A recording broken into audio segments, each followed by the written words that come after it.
Take me out to the ball game. Take me out with the crowd.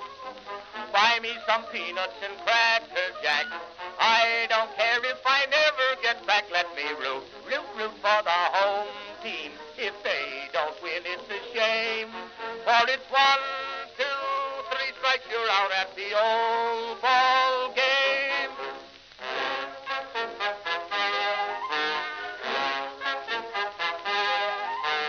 Katie Casey saw all the games, knew the players by their first names, told the umpire he was wrong all along, good and strong. When the score was just 2-2, Katie Casey knew what to do. Just to cheer up the boys she knew, she made the gang sing this song. Take me out to the ball game, take me out with the crowd. Buy me some peanuts and cracker jack. I don't care if I never get back. Let me root for the home team. If they don't win, it's a shame. For it's 1, 2, 3 strikes, you're out at the old ball game.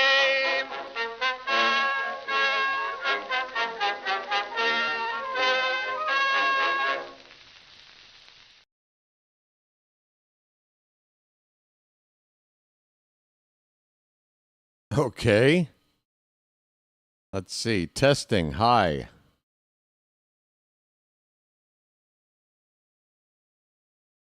Okay, so you can hear me? Let's see if you can see me. Greetings, everyone, and welcome to live coverage of the Major League Baseball playoffs, the American League Championship Series. We are getting ready for Game 3 tonight between the Seattle Mariners and the Toronto Blue Jays. How you doing, everybody? It's your old pal, the Birdwatcher here. People call me BW for short. That works for me. Glad to be back after a pretty exhausting little travel thing I had to do for a couple of days. I'm a little bit fatigued, but I'm here, and I'm excited to get back into watching the series. It's the world's worst-kept secret. I am rooting for the Mariners as a free agent fan for these playoffs, and very happy to learn while I was away how well they did in Game 2. The Mariners won 10-3 in Game 2 to take a 2-0 lead. They are halfway to their first pennant in their franchise's history.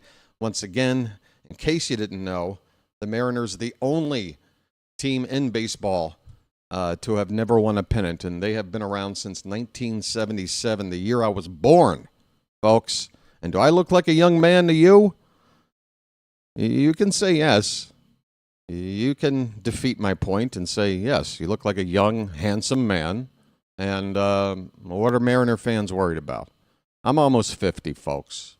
Can you believe it? I got that Paul Rudd thing going on where I keep getting older and I still look young and handsome. There's nothing I can do about it, really.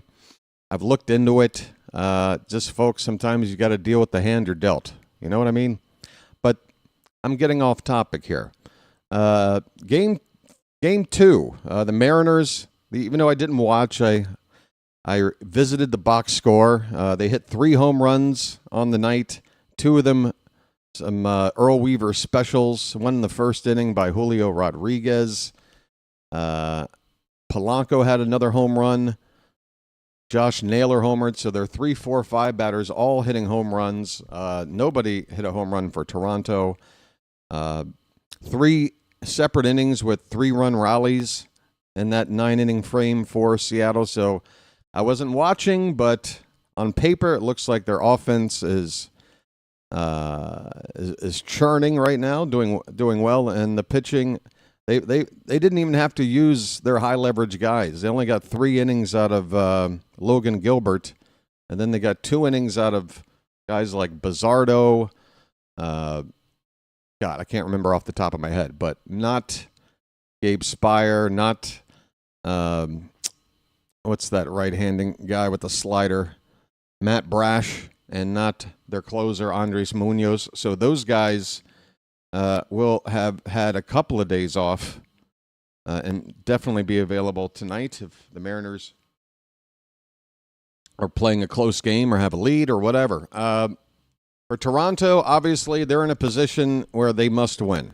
Has any team ever come back down 3-0 in a championship series? Yes. It's a very famous example. And it took until, 2004, 2005 for that occasion to happen. It was a great occasion because the Yankees were the team that blew that 3-0 lead. But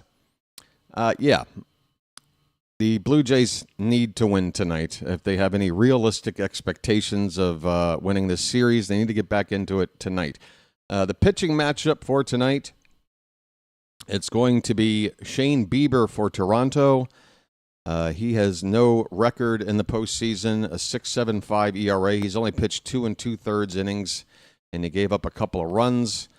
And with 5 hits and a walk in just those 2 2/3 innings, a 2.25 WHIP.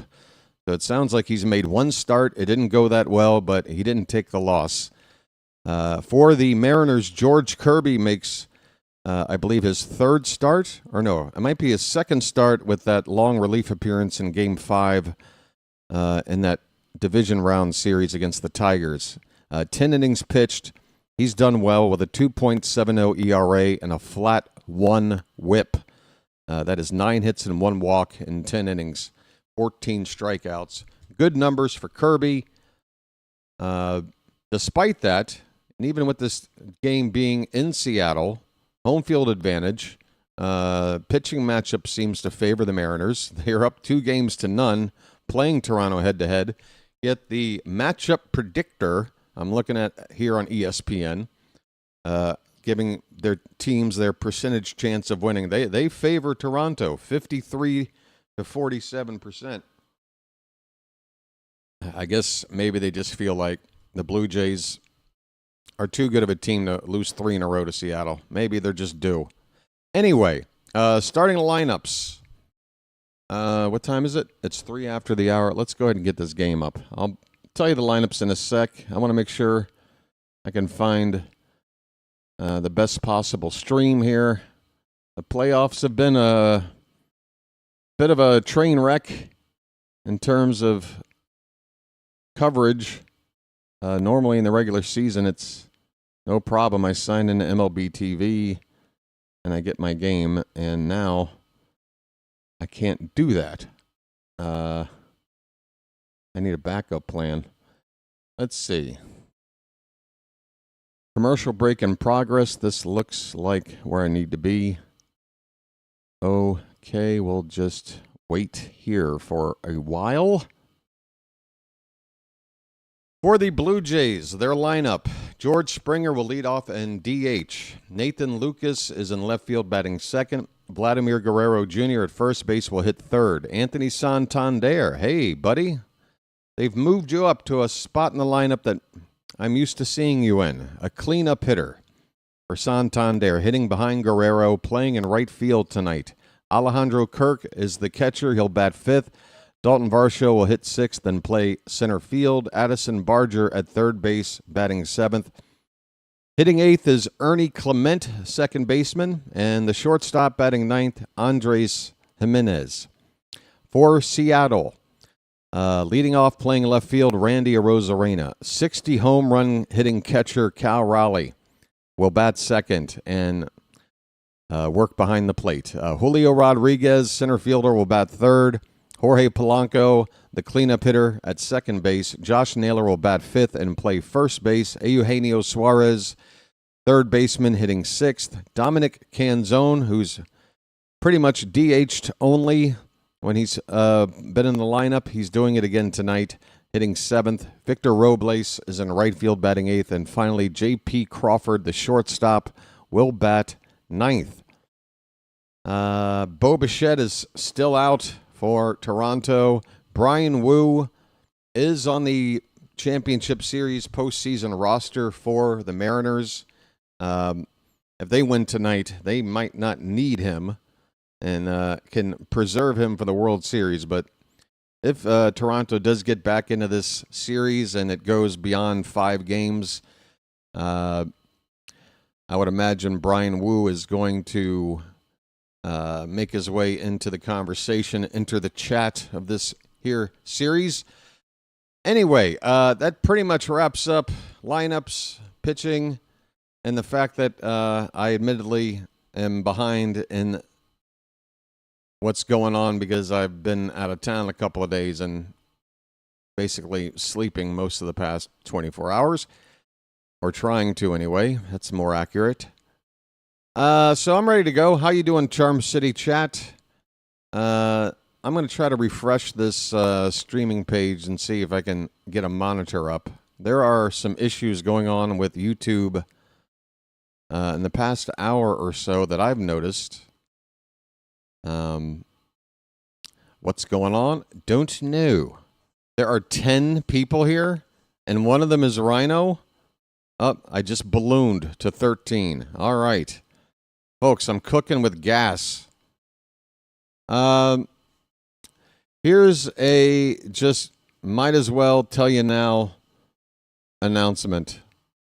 If tonight's attendance is extremely poor, there is a very good chance I could be taking some time off because just being completely honest about it, I would like to take a mental break, a mental health check. I do need some time to decompress after a 7-month or so season of calling games. I just, I need it. And if I need to take that break a little bit earlier, if the numbers are so low where I just, it's just, I hope you can understand. You want to be able to watch these games with people who cover them and be able to rely on them. And I don't want to be this wishy-washy person when it comes to telling you what I'm going to do. All right. But that's sort of the situation for the rest of these games in the postseason. To be determined status. I hope you understand. It's really for the better of my health, both mental and physical. I promise you it's not an excuse. I enjoy calling baseball games. I am very much invested in the Mariners and their drive for their first pennant here. So it's not about a lack of wanting to do it. It's about just trying to make the right decision that for the long term is better for me and my well-being. I hope everybody's cool with that. Charm City chat, there ain't many of you here. A dozen. The Dirty Dozen are going to watch a game with me, folks. Falling Hippo, Yoko Cantor, George Ford, Chilo, Rising Rhino, Michael, Null, Chawa, John, and Vonnie. How are you folks doing? Will this crowd grow tonight? I don't know if I can call it a crowd yet, but will it grow? Well, let's try this. Is the like button working, folks? Because I know there's not a lot of people here, but I am showing just 2 likes. 2. I guess the situation with YouTube is everybody has got a different sort of unique issue going on with their YouTube. But do tell me this. If you have hit the like button, tell me that you have. And if more than 2 people say, yeah, I hit the like button, then something's wrong because I'm staring down 2 likes. And that's rough. George Kirby is taking his warm-up pitches on the mound right now. Yeah, the like button hasn't budged. Yep, hasn't budged. So I can't even monitor. So yeah, the chat room size could be just like the like button. It could be a number completely off. I have no idea. As a leader of this team, who am I hearing talking? Dolphins, the comments that I just heard conversation. Who's talking? I would say I've made a mistake. And I'm owning up to that. What the hell? I'm hearing a conversation. Where is this coming from? My Twitter feed? They know my heart. They know my heart. They know who is talking. the intent was right. Does anybody hear this talk going on? Intent, the intent can be right, but when things And there's like an echo to it. Misconstrued or Oh, here it is. However, the media wants to portray it. This should be muted, but it's not. Avoid silence and all right, hold on. A lot of guys on our team. Now, being 1-5. Okay. We talk So, a lot about we got to get this going. Something's going on with ESPN's page. Come in excited to go to work. Forget about. Hang in there for a sec. Okay, it should be done now. Is it over? Is it over? All right, we're ready for baseball, folks. I'll try and get the balls and strikes screen up. I don't know if it's going to be synced up, but if you're going to sync up with me, I'm telling you right now, George Kirby into his windup. First pitch of the ball game, right down the middle for strike one. We are underway. That's where I am. Hopefully you can sync up with me as quickly as possible. George Springer hitting 200 in the postseason. He hits a ground ball to third base. Suarez will throw across the diamond in time. One down on 2 pitches. Springer is retired. It's actually one tab open, Hank, and the other one is the link to that same page, which then feeds into my stream, which allows me to show you that balls and strikes screen. That screen had a video embedded, or that web page had an embedded video that was automatically playing, and even if he muted it, it didn't cut the audio off. Nathan Lucas, batting second, looks at strike one, top outside corner of the zone. Lucas hitting .412 in October. Next pitch foul back 0-2. The Blue Jays are wearing their powder blue uniforms, shirts and pants. And the Mariners are wearing their home whites with that teal trim. Teal and navy blue, I guess. It is still 0-2 on Lucas. Here comes the pitch from Kirby inside. 1 ball, 2 strikes. Folks, I feel like I'm steering a ship with zero vision ahead of me. Like, I don't know what's going on. Swing and a miss. Lucas strikes out for the second out here in the top of the first.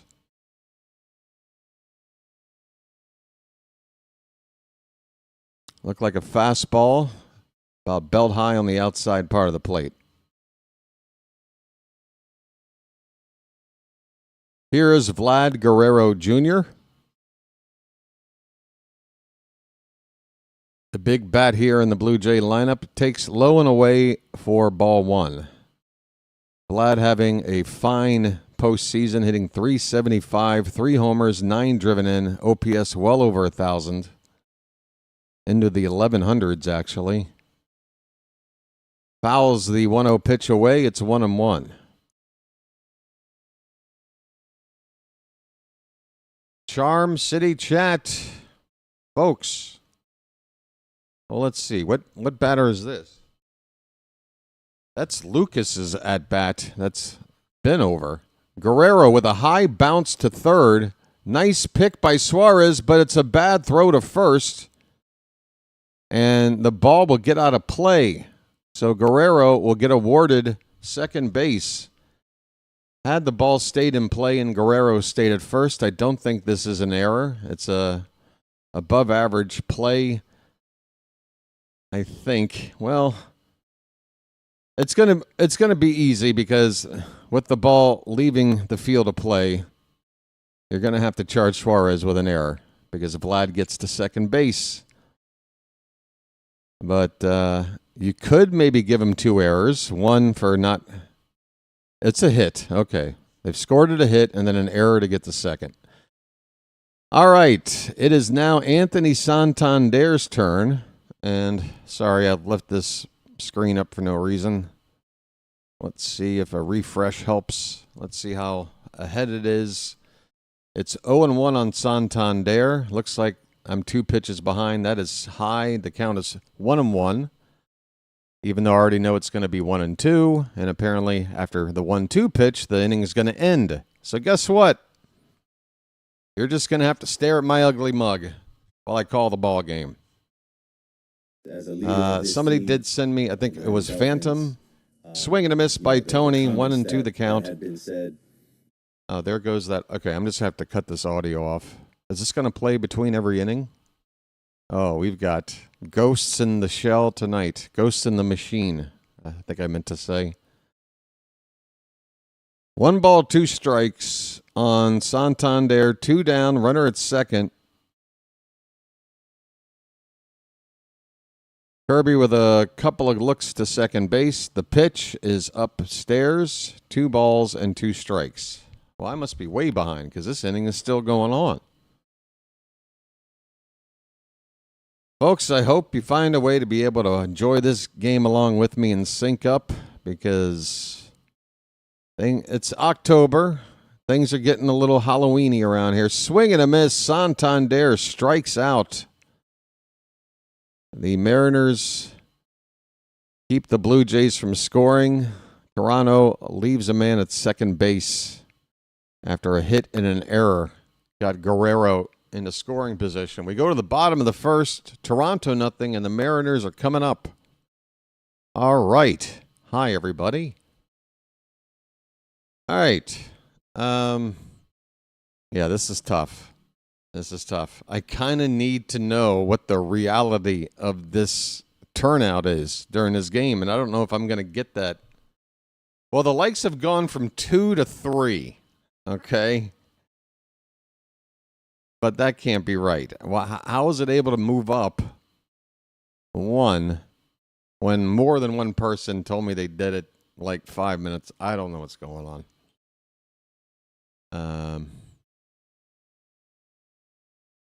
Anywho. Hey, there's been some rumors talked about with the Orioles filling their managerial vacancy. Has anybody seen this? I'm only now seeing it myself a couple of hours ago. There's a coach from the Yankees that apparently is, a high commodity coach. Who is it? Rojas. Not really interested in Luis Rojas, to be honest. That's just my gut reaction. Look, I'm not going to sit here and pretend like I've got great insight on any of these managerial rumors, but I don't know, anything with Yankeeness on it, fresh Yankeeness. I don't want any fresh Yankeeness coming over to my team. That's just me. I don't know. I guess Rojas has had a couple of years of managing the 2020 COVID season and 2021, both seasons with a losing record. Albert Pujols is the other name that I think the Angels probably have their sights completely on him. The Orioles have either interviewed him or expressed interest in interviewing him. I can't remember exactly, but Pujols is a rumor. How do I feel about him, you ask? Obviously one of the best hitters of his generation. It kind of reminds me of Frank Robinson. Like some people are saying, well, I'd like Pujols if he had some more experience. Well, when you're a player like that generationally good and, I think if Pujols wanted to, he could have gone from hanging up his playing boots to picking up a lineup card and being a manager straight away. I just didn't think he wanted to do it at the time. But I draw parallels with Frank Robinson. Frank, he was a player manager his last year or two. He went right into managing, right at the big league level. He didn't exactly dazzle. His lifetime managerial record is pretty much right at 500. No major trophies to point to, but he also made teams that weren't that good pretty competitive. So, I don't know. That's the comp I'm feeling with Pujols. Like maybe a Frank Robinson type. Maybe Has good leadership skills, can definitely teach us a thing or two about hitting. Doesn't have the experience, maybe won't be the solution to winning the whole damn thing. I don't know. But right now we got a 3-1 count on Randy Arozarena, who's leading off for Seattle. And the next pitch from Bieber misses inside for ball 4. We are in the bottom of the first. Forgive me for chatting it up about the Orioles' vacant manager role for a minute there, but that's the first batter in the bottom of the first. Arozarena reaching on a walk. That'll bring up Cal Raleigh, the switch-hitting catcher, batting from the left side, and he looks at a strike. Raleigh's having a great postseason. 357, 2 homers, OPS over 1,000.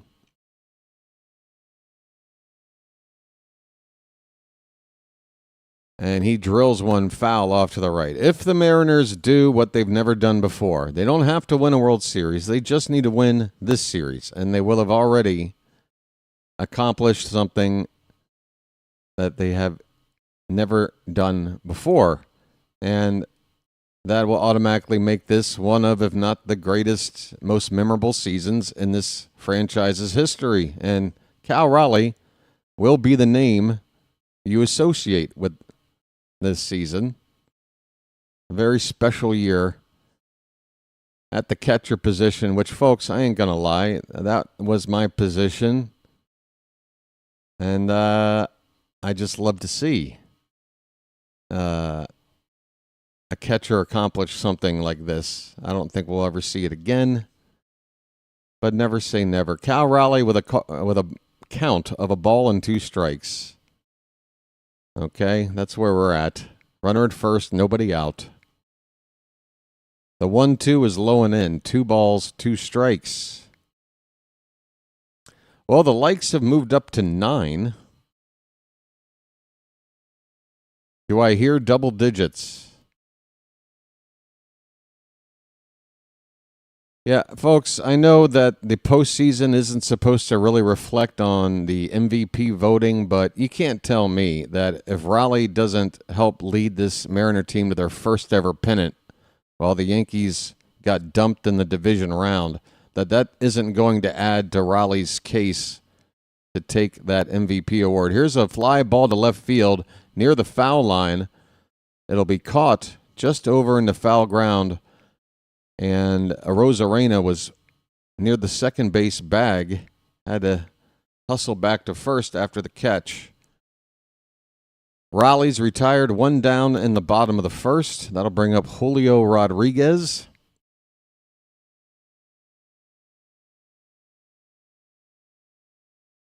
Julio had a home run in game 2. We're watching game 3. Come on, BW. Check on the runner, Arozarena back.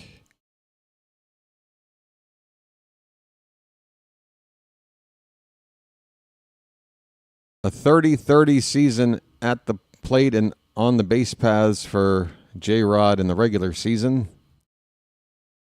That power-speed combo you love to have in your lineup. Here's the first pitch. It's a breaking ball for a strike. There goes Arozarena. The throw down is a little bit late, a little bit high, and Randy steals it to get himself in a scoring position and terminate the conventional double play ball. Nice steal for Randy. I forgot I had sound effects. The count is 0-1 on J-Rod. Pitch up and in. He lays off. 1-1 the count. Bieber just wiped his pitching fingers on his mustache. Somebody check his mustache for sticky stuff. Wait a minute, that sounds disgusting. Here's a drilled ball to left. Look at that one go. See you later. Julio Rodriguez. A home run to left. A bomb off of Bieber. And he flexed on that swing. The Mariners, 2-0 here in the first. They are that much closer to their first ever pennant. The crowd is going nuts. At this point, to not win this series, to not win their first pennant, it would take an absolute collapse that you just don't want to see a team that's waited so long to then collapse. You got to let this team go all the way, folks. You got to let this team go all the way. This ball's drilled by Josh Naylor into right field. Into the gap, it bounces on the track and over the wall for an automatic double. Folks, the Mariners are touching up Shane Bieber, back-to-back extra base hits on back-to-back pitches. Couple of balls with a tar hit out of them. Wow, that ball. Woo, boy.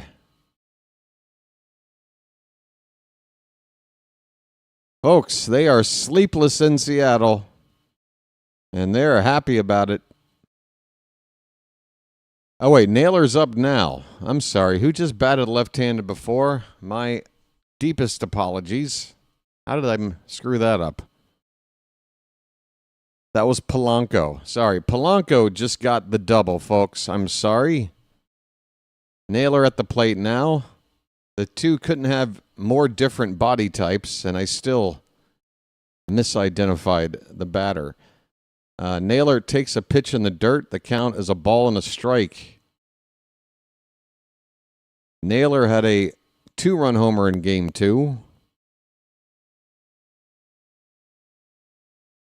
So the 3, 4, 5 hitters, J-Rod, Polanco, and Naylor, they all homered in Game 2. And in this inning, one is homered, one is doubled, and the other one at the plate to see what he can do. He taps a 1-1 pitch at the plate foul. It's 1-2 on Josh Naylor. Rhino, you're doing a great job modding, my friend. Folks, Rising Rhino deserves a good morning.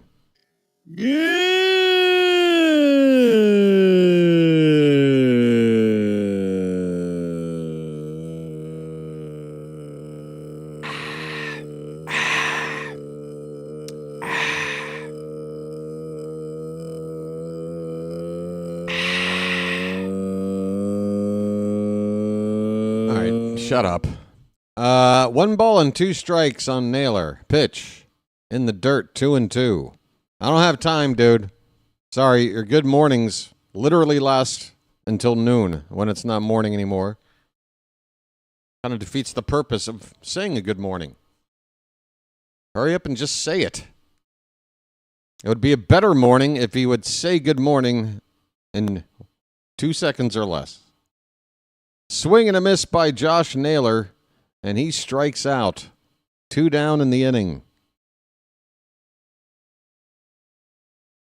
It is 2-0 Mariners in the bottom of the first. On a 2-run homer by Julio Rodriguez. Naylor lost the bat on that last swing. Landed harmlessly in front of the dugout on the Blue Jays, on the... What was that? No, on the Mariners side. Eugenio Suarez, not having a great postseason at the plate, hitting 138. He looks at a pitch high for ball 1. 49 regular season home runs for Suarez.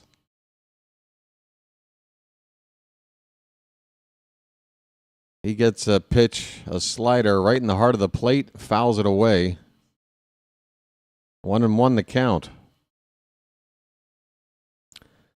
It's still daylight hours out here on the West Coast. The lights are on, but the skies are still blue. Swing and a miss. 1-2 the count on Suarez.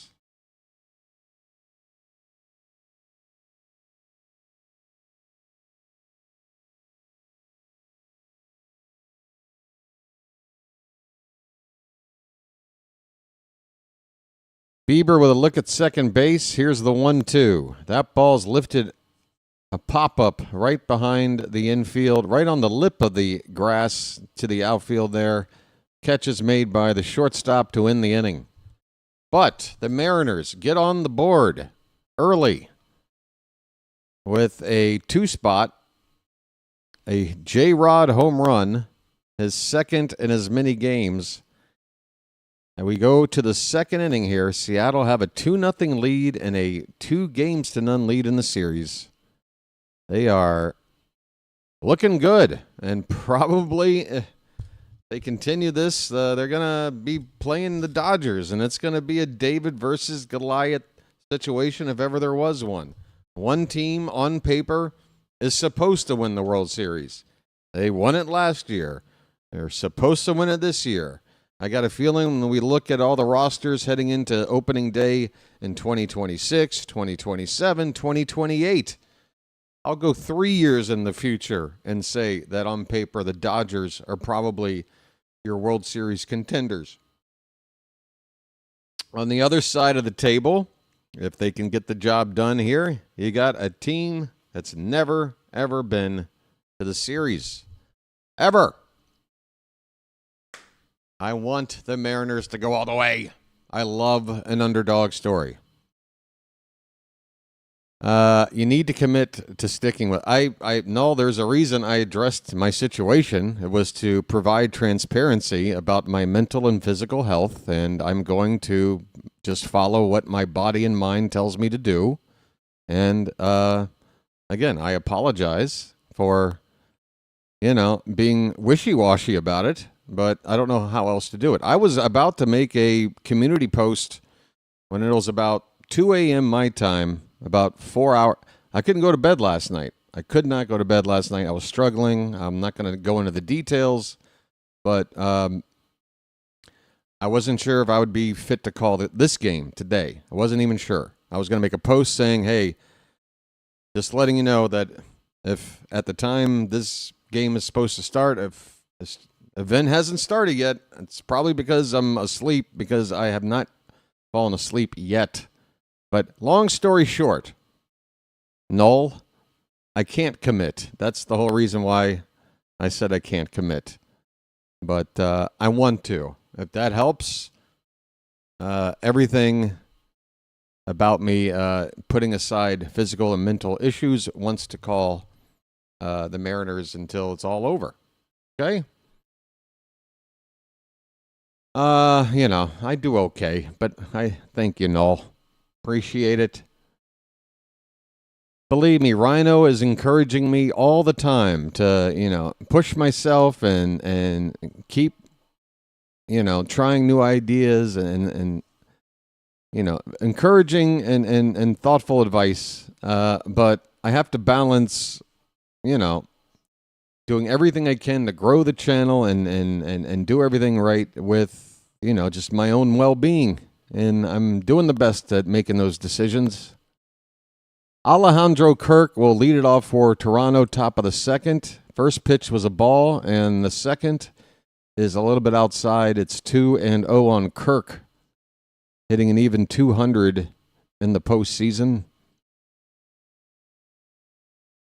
There's a strike, 97, a sinker, up and in the zone. 2-1 on Kirk. There's a line drive right to Naylor at first. He left his feet and made the catch. It wasn't a full extension leaping grab, but Naylor's a big man. And nice reaction here to show his hops.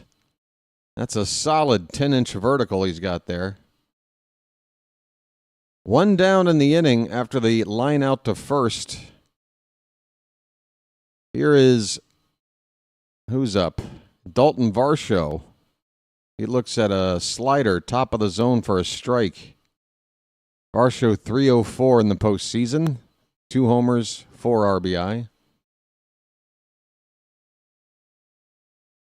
Next pitch foul back, it's 0-2.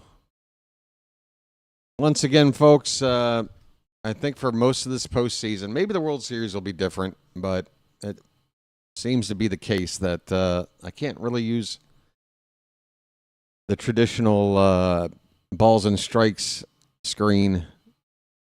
I need to look in what Phantom sent me further, but based on what he sent me about using a different interface, this pitch popped up on the infield by Varsho. It is caught in foul ground at first base by Josh Naylor for out number 2. Yeah, based on what he sent me, it looks like one of these things that present themselves to be like free, but there's no way it's free. And, you know, yeah, I could do a lot of things if I paid for it. I could have a sub count that moves with every new sub, not every 10. But I'd have to pay for it. Now, would you want to pay for something just to make this thing, you know, like, I'm just like whatever about that stuff. Jim Palmer's birthday is today. Or did I miss it when I was gone? How old is, or not how old, but what day is it for cakes? He turns 80, right?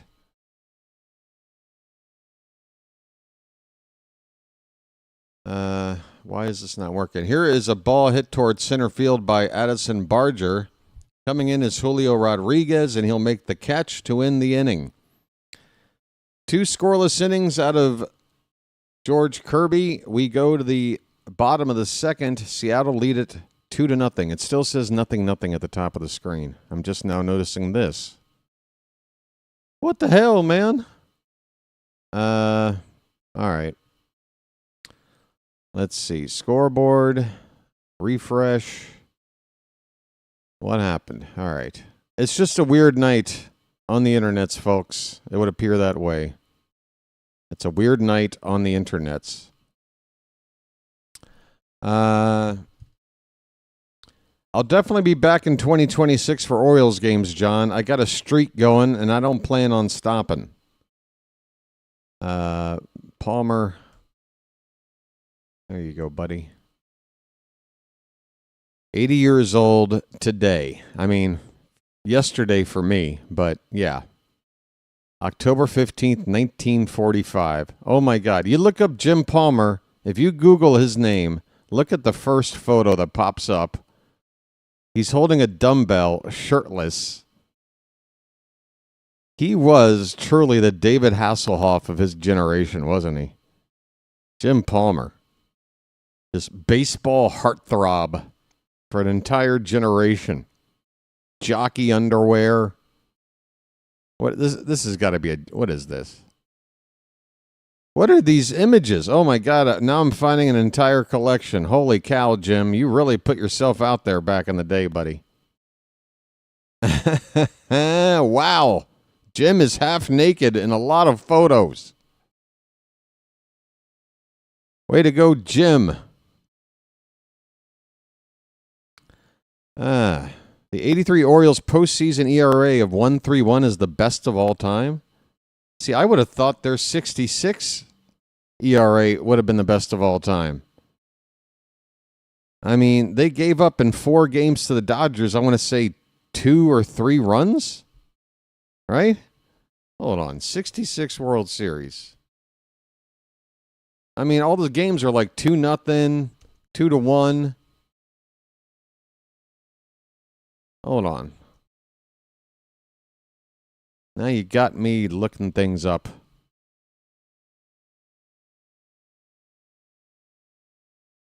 Uh, 5-2, 6-0, 1-0, and 1-0. All right, maybe I got my number screwed up, but we gave up 2 runs in 4 games. There's no way that ERA isn't lower.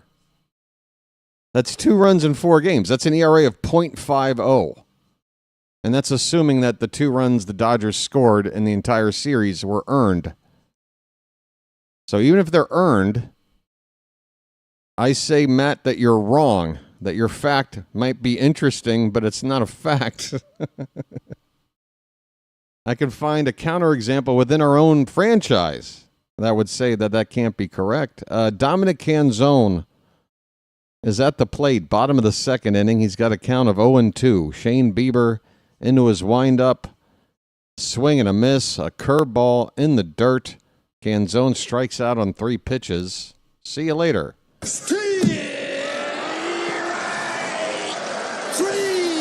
Well, y'all come back now, you hear? Oh, postseason. Oh, I read it wrong. I thought you meant just World Series for some reason.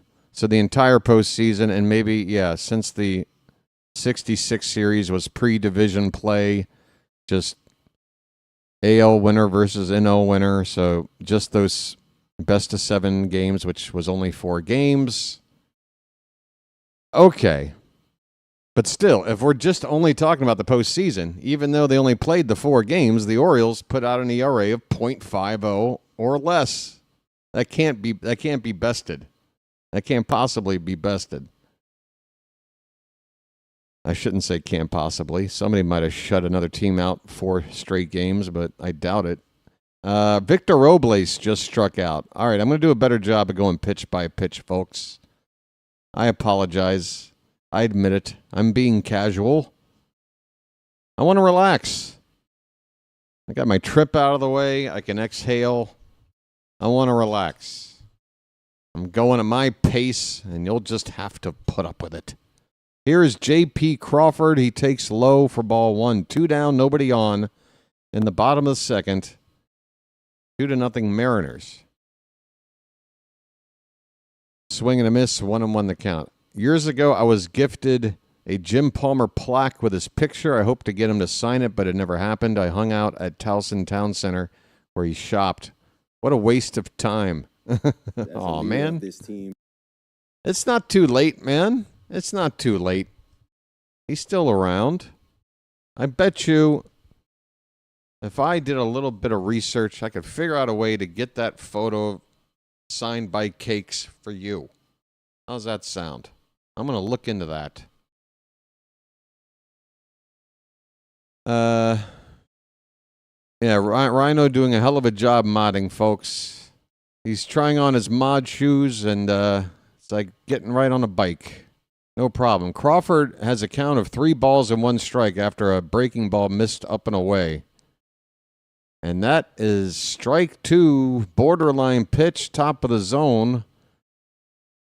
Crawford kind of tapped the plate to almost go into his happy place after a call he did not like. Swing and a miss on the payoff pitch. Crawford strikes out, and the inning is over. We go to the 3rd. Mariners lead it 2-0. That would be great. What would be great? Oh, yeah. Well, I mean, I just think Palmer's at the 8. I just think there's got to be a way. There's got to be a way to get, you know, I mean, I feel like if you looked a little bit into it, you might be able to find whatever answers I could find. But there's just got to be a way. Like, I mean, Brooks, as long as you could get whatever you had to Brooks, Brooks would sign it. Brooks would never turn down signing something. Never. I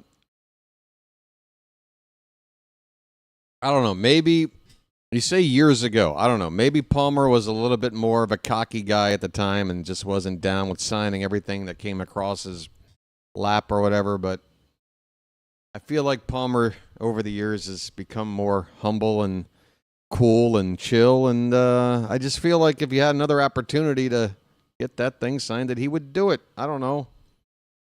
Maybe I'm just talking out of my ass. I don't know.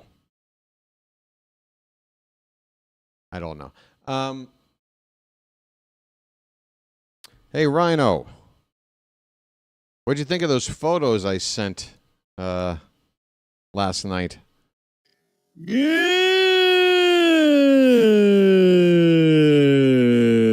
Holy cow.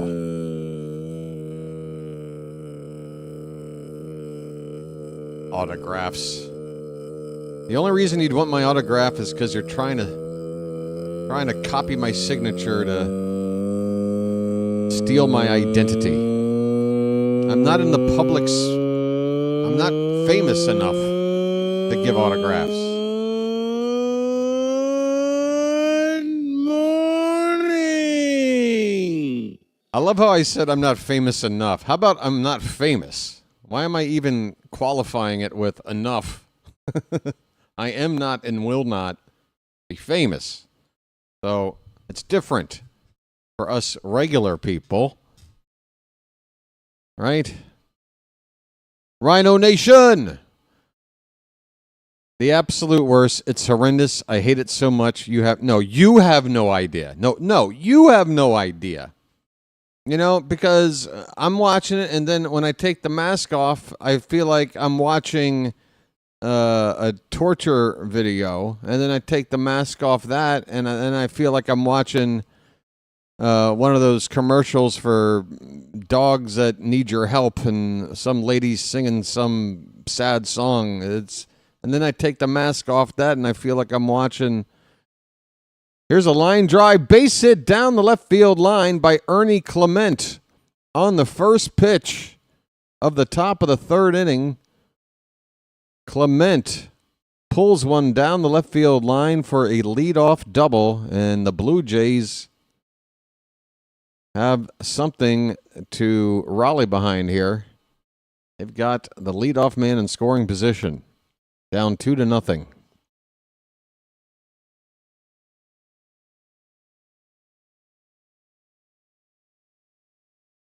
Clement is just going crazy. He's had over 20 plate appearances and is hitting .500 in the postseason, which puts him up there with the all-timers. Here's a foul ball by Andres Jimenez. He is hitting just .190 in the postseason and hit only .210 in the regular season. That's why he's batting ninth in the order. Good glove, not so good of a bat. He used to hit better while with the Guardians. Toronto made...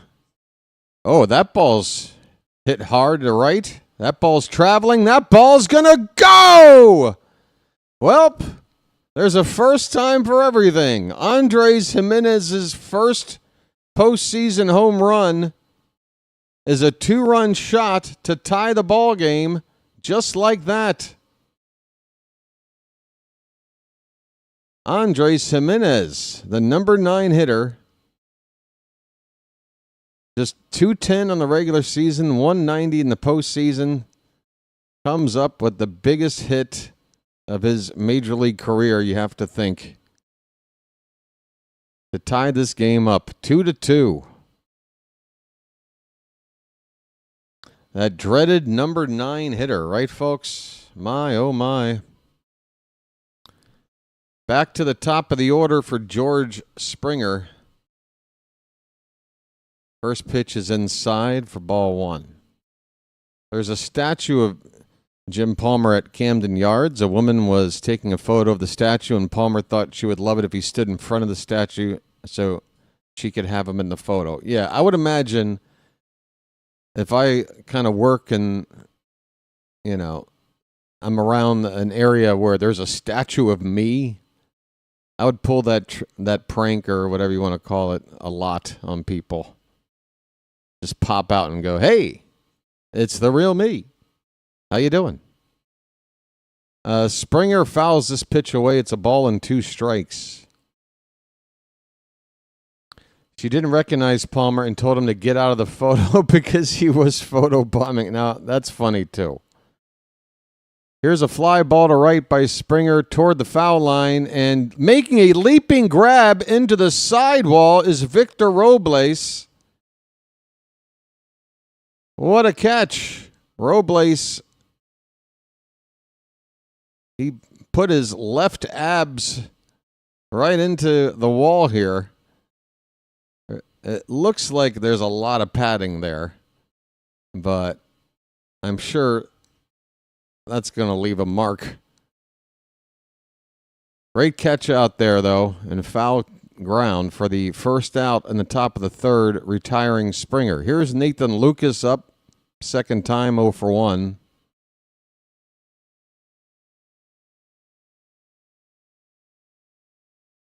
Fly ball fouled away.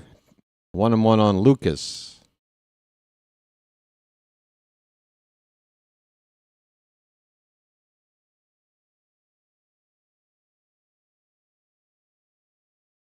We are tied at 2 in the top of the third. 1-1 pitch. Line drive, base hit in the right center field.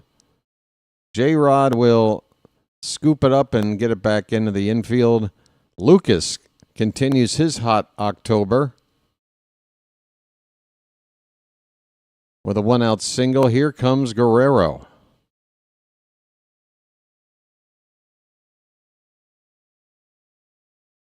Mariner fans probably feeling a little pensive now after taking that early lead, and with the 2-0 lead and 3 games at home to play, confidence probably couldn't be higher, but it doesn't take long to have that confidence tested. A 2-run homer, and now you got Vladdy up with a man on, and now things are getting a little worrisome. On second look on that catch by Robles, it looks like it was waist down where the major part of the impact was, not up near his like rib cage and ab area. So more right on the waistline, side butt. He should be all right. What do I know? All right, 1 away. Here is Guerrero.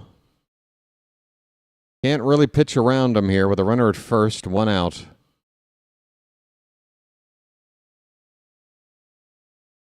First pitch is outside. 97 on a sinker from Kirby.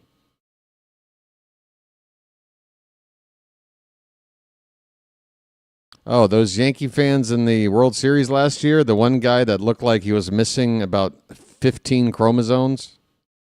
That one? There's a called strike. And I know what a lot of you are thinking. BW, you got to be more specific. There's a lot of Yankee fans that look like they're missing 15 chromosomes. But I think you know the one. Here's the 1-1 to Vlad. That ball is crushed to left. Will it stay up? It's off the wall. It is off the wall. Lucas will get to third base. Guerrero with an absolute screaming double. That was just hit too hard and too low to get out of here. And now the Blue Jays are knocking on the door of taking the lead here in Game 3. Second and third. Man, Vlad hit the absolute crap out of that ball. That ball had a family, folks. So second and third with only 1 down. Anthony Santander with a chance to drive in the go-ahead run without the benefit of a hit. He swings and misses at the first pitch. A fastball by Kirby. 0-1. Folks, I'm in a bit of a weird scenario because as much as I want Seattle to win, I want to see Tony do good things. 0-1 pitch is low, a ball and a strike. All right, I'll tell you what. A good thing would be Tony to draw a walk because he's doing his job if he does that. That loads the bases, and then Kirby works out of it with a double play ball. Perfect. Everybody's happy. Everybody's happy. 1-1 pitch. Low and away. It's 2-1 on Santander.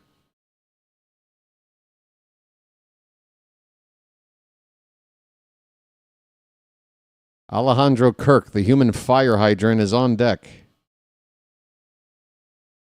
I didn't get an exit velo on that, Matt, but I have to imagine 110 or more. That was, like you said, a laser, a screamer.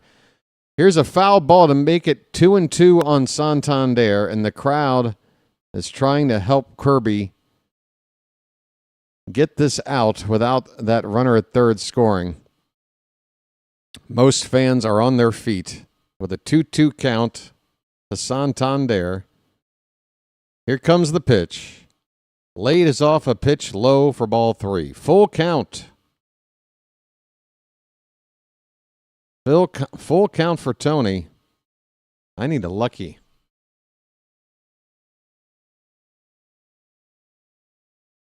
Folks, when you post strikeouts and you use the letter K, it's probably a good idea to not post it when you're on strikeout number 3, because then it reads KKK. Just Throwing that out there, folks. Might want to skip the third strikeout. Here's a ground ball to Naylor at first base. It was a draw in an infield, so he's able to hold the runner at third, go to the bag to get out number 2, and the Mariners have a chance to get out of this jam with the score still tied. 2 down in the inning, second and third for Toronto. Here is Alejandro Kirk. Oh, don't you be calling Tony names like that. That's my boy. You talk about my boy? Don't talk about my boy like that. Pitch up and away to Kirk for ball 1. Bam, this series isn't over yet. And if you're going to call him a bum now, you're basically saying, hey, I don't want Tony to help this team do anything for the remainder of this series because he's a bum. You don't want to do that. If Tony comes up in a big spot later in the ball game, you're going to want him to deliver. Call him a bum now. 2-0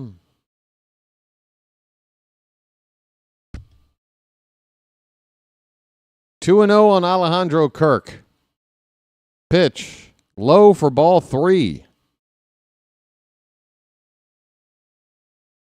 Kirby is on 46 pitches. The pitch count is fine. It's right at where it normally would be, 15 per inning. Here comes the 3-0. It will not be fine if he walks Kirk here. There's a strike. 3-1 on Kirk.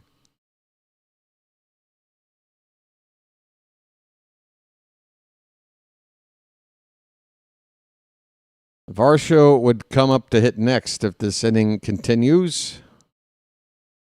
3-1 to Kirk coming in.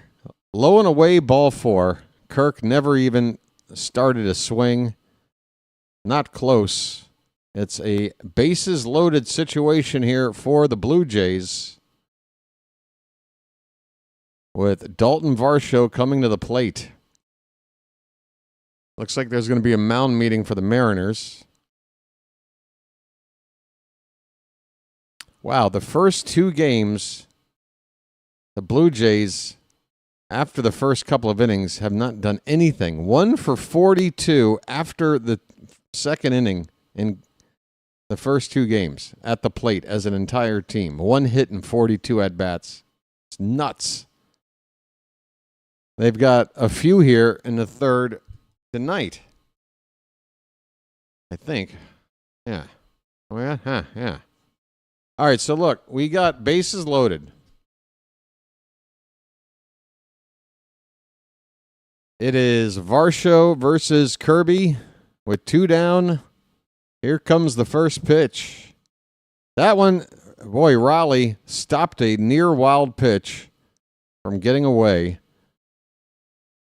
in the dirt for ball 1.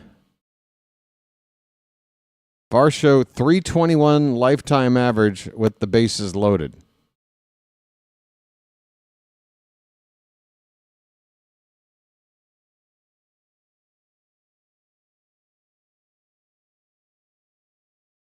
The 1-0. Here it is. Swung on, and that is a wild pitch. There was a swing and a miss on a pitch that bounced past the catcher, and Lucas at third base comes in to score. The Blue Jays have taken the lead on a wild pitch. It's 3-2 Toronto.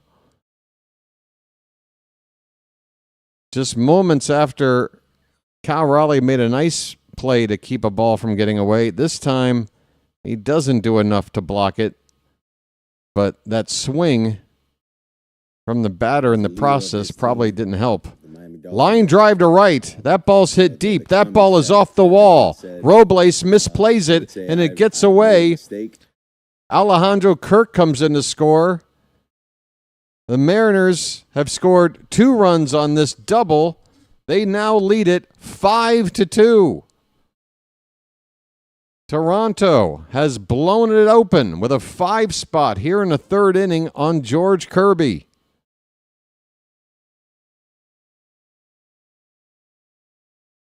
Yeah, I heard that ghost voice. We'll probably be hearing it again. But it was momentary, wasn't it? That ball nearly got out of here. Hit just below the yellow line on the wall. Here's a ground ball to second base by Addison Barger, and he will be thrown out to end the inning. A big inning for the Blue Jays. I guess they batted around. You got 5 runs, you got 3 outs, and there was a runner left. That adds up to 9. So the Blue Jays bat around, and they put up a 5 spot and take a 5-2 lead here in Game 3, a game that they got to win. Going now to the bottom of the 3rd inning, the Mariners will have up who? Horton here's a who. What is going on? The internet is acting wonky tonight. It'll be top of the order. Rosarena, Raleigh, and J-Rod coming up for Seattle. Yeah, that was a Sugano-looking inning, wasn't it, Carl?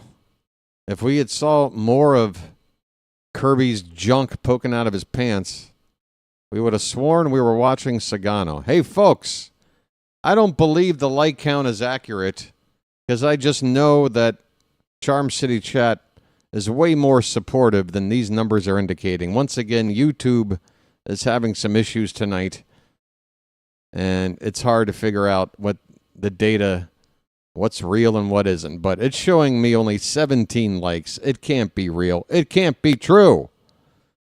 But I still need to encourage those who may not have tapped the like button to please go ahead and do so, with no idea of the actual number where we're at here. Yeah, everybody's having internet problems, I think, especially with YouTube tonight. Well, somebody hit the like button. I don't know. Maybe it's only showing me likes from people who are members. I don't know, like something like that. I don't know. I don't know, but I can't fret. Look, I'm gonna step aside for a sec, grab a lucky. Be right back. Yada yada.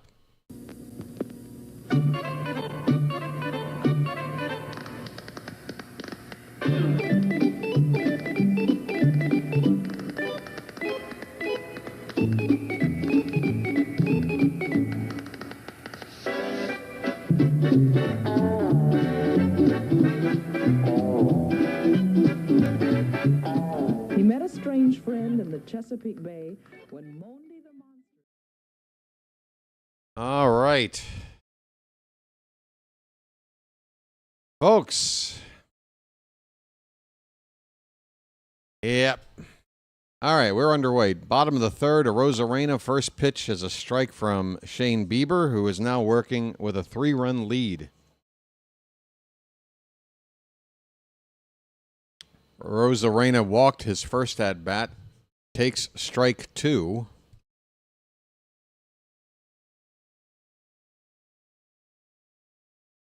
And that is a 3-pitch strikeout. A Rosarena with a swing and a miss. See you later. Well, y'all come back now, you hear? Hit the bricks, pal. You're done. You get nothing. You lose.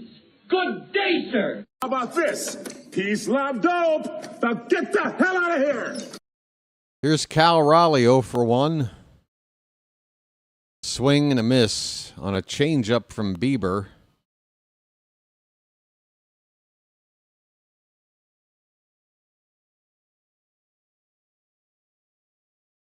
This pitch is popped up on the infield. Second baseman appears to have it and does. Clement makes the catch, 2 down.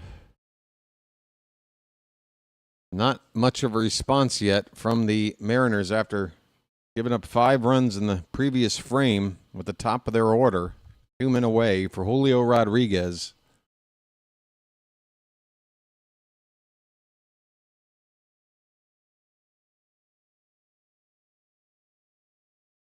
Julio hit the 2-run homer for Seattle in the first to give them the lead.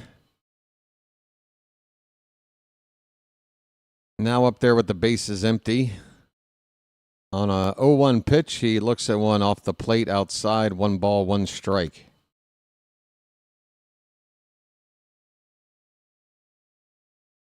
The 1-1 from Bieber, swing and a miss. A slider breaking off the plate outside and away, down and away.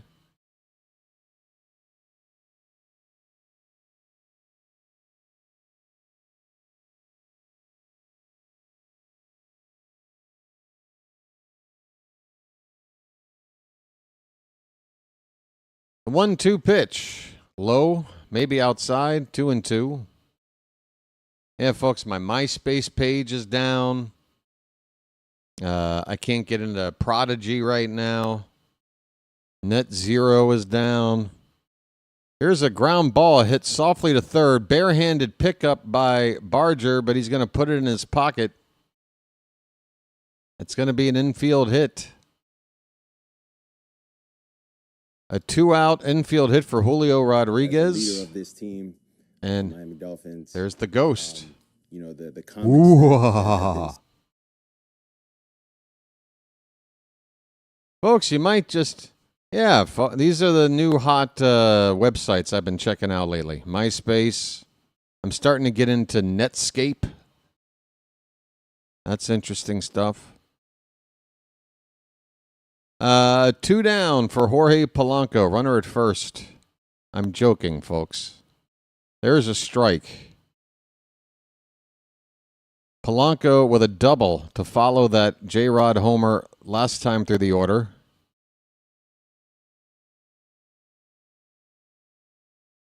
He's up there with a runner at first, 2 down. The 0-1 pitch.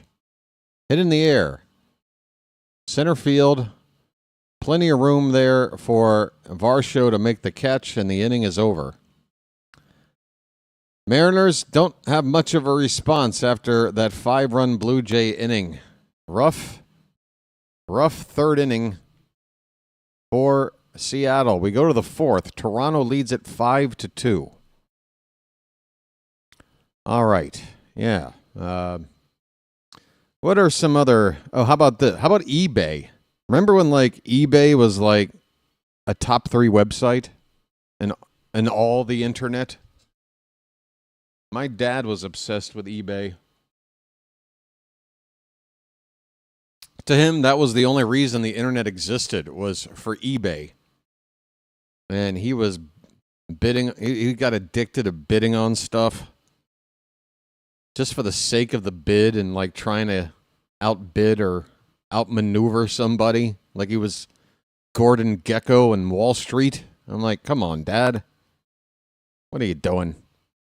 You don't even need this thing you're trying to buy. Craigslist. Am I a Craigslist guy? Are you accusing me of being the Craigslist killer? No, that wasn't me. It would explain why I live 12 time zones away if I was, but have I ever used Craigslist? Surely. Yes.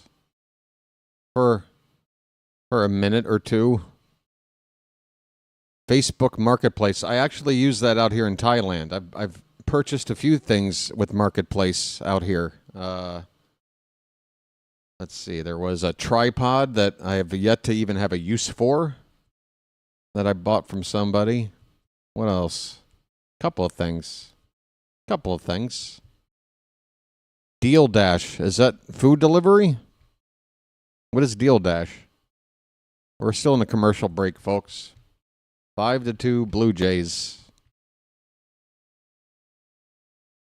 That sounds like a newer, actually, successful app or website or whatever. How you doing, folks? How you doing? Whoa, what happened? Oh, there we go.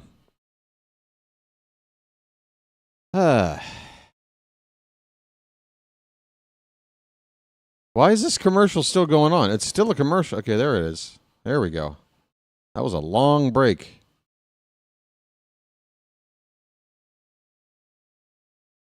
I've ever thought about it. I mean, I used to do it. You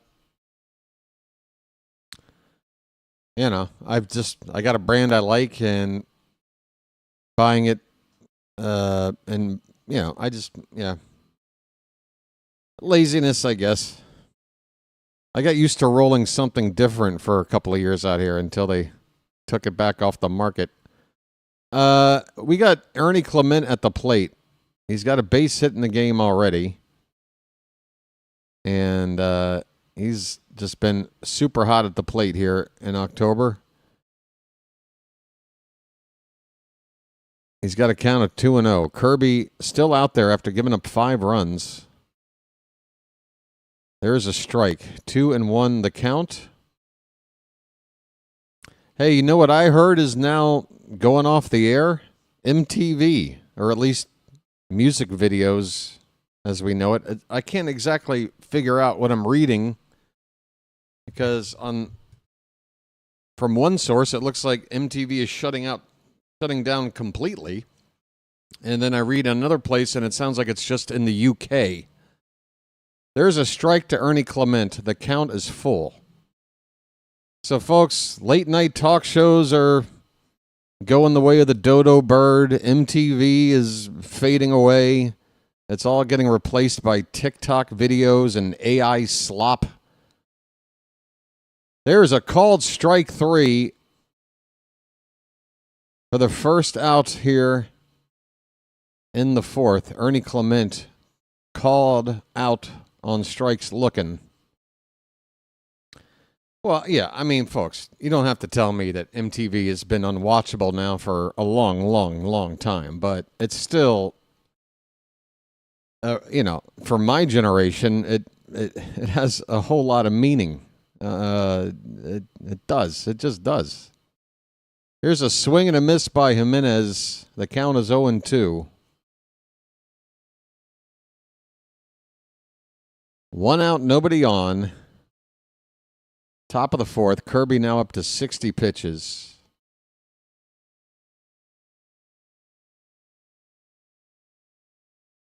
Here's a foul ball grounded to the right side by Jimenez.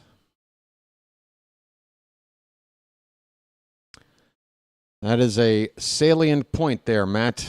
I like the way you tied in the very first video ever played on the network with basically how, yeah, it's kind of like 2001 A Space Odyssey and watching, like knowing how things are going to eventually lead to your demise. That damn computer.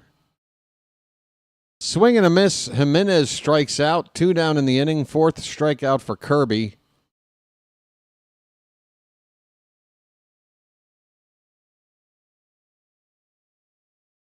There's too much to watch on TV and the internet in general. Those talk shows and MTV really haven't evolved with the culture. Yeah, I mean, I get it. I'm just saying, you know, growing up with that being, you know, staples and a major part of... This is a deep fly ball to center field by Springer. That ball is over the center field wall for a home run. Kirby is lit up again. 3rd postseason homer for Springer to straightaway center field. Not a cheap shot. Well over 400 feet. 431. 113 off the bat. Springer got it all. The Blue Jays now lead it 6-2. And you got to think that's the end of the line for Kirby. And there's some pretty decent arms with plenty of stamina that should be available in their bullpen. But they are not going to anybody. Kirby continues to pitch. Nathan Lucas looks at ball 1.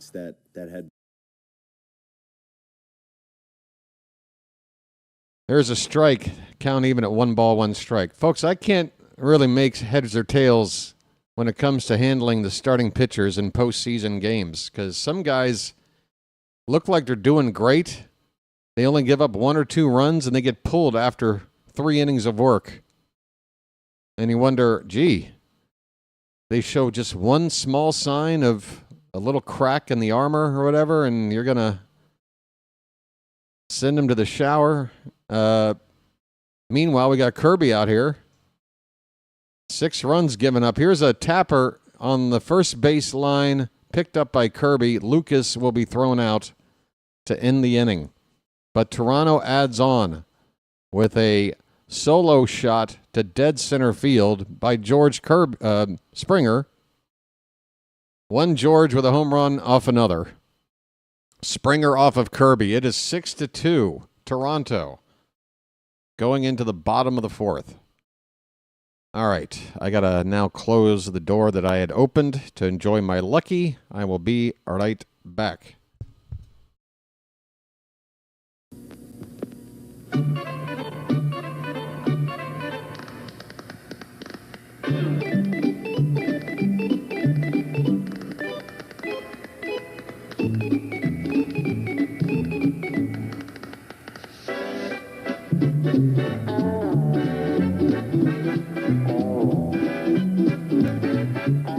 He met a strange friend in the Chesapeake Bay when Monday the Ahoy, crew members! Yo, if you're an Oriole fan in the chat, sound off. Sound off like you got a pair. Baltimore, you are seeing history being made today. Right. This being Baltimore and all. I'm starting to adjust. I've gotten really into running 10Ks. I garden now, and I even bought season tickets for the Orioles, since that's what guys who can't satisfy women do. What? What? Oh, wow. Here he comes. Let me show you what I mean now. By the first thing you do is get right up in their face, you point the finger. Then if you can't get close enough, you turn the hand around and kick some dirt. And then if he's missed a strike, you get over here and you put dirt all over the thing. You throw the hat down, you pick it up, you throw it, and then you're so bad, you throw him out of the game. You're out of here.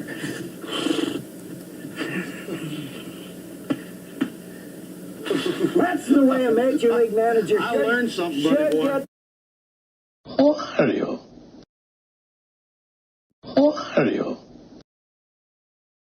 Call it the Baltimore Miracle or some shit.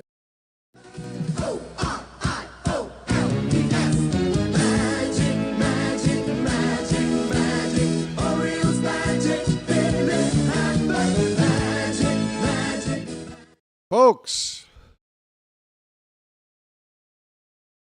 just a friendly reminder, you are tuned into the Orioles Birdwatcher channel, a channel dedicated to live coverage of Orioles baseball, play-by-play, commentary, the whole shebang.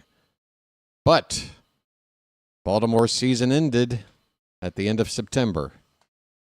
We've got playoff baseball, and I've hitched my wagon to the Mariners, and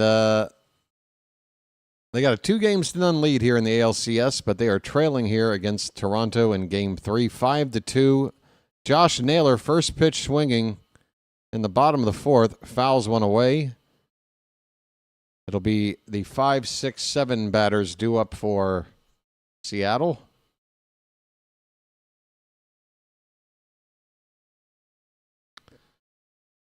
All right, folks. I never forget what channel this truly is for. Don't you worry. Don't you worry at all.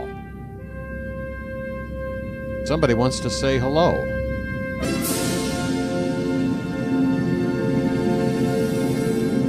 Here's a ground ball to second base. Clement will field it on a knee, throw to first, and get Naylor for out number 1.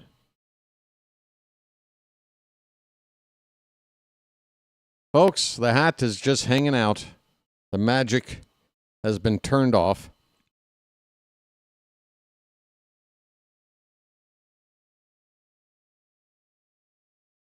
Eugenio Suarez, first pitch, slider outside for ball 1. Folks, the hat joined me on my trip out to Laos and back. It was a ghoulish journey. Definitely took a toll mentally and physically, but the actual process was very harmless. I was very pleasantly surprised at the lack of people and lack of lines that I had to go through to get everything done. But I'm here for another year, and guess what? When I turn 50 in about a year and a half, I get to switch to a retirement visa, which means I don't have to make yearly trips in and out of the country to maintain legal status here. Be very happy about that. No one has ever been more excited to turn 50 than me. I'm looking at 50 like most people think of turning 16 so they can drive a car, or 18 or 21 or one of those type of years. 2-2 pitch to Suarez. Ground ball to third base. Throw across the diamond is in time. He's retired. I called a 2-2 pitch a 22 pitch. That's where I'm at. That might be a little of that fatigue I was talking about showing itself. The sun is now setting here in the Pacific Northwest, and folks, it is a beautiful venue here that I've never been to, but it sure looks nice on TV. Dominic Canzone with 2 down takes a pitch up and away for ball 1. He struck out his first time up. There's a line drive foul on the first base side. 1-1 the count. Forever, nothing is forever. Even cold November rain. Oh, you're gonna need some time on your own.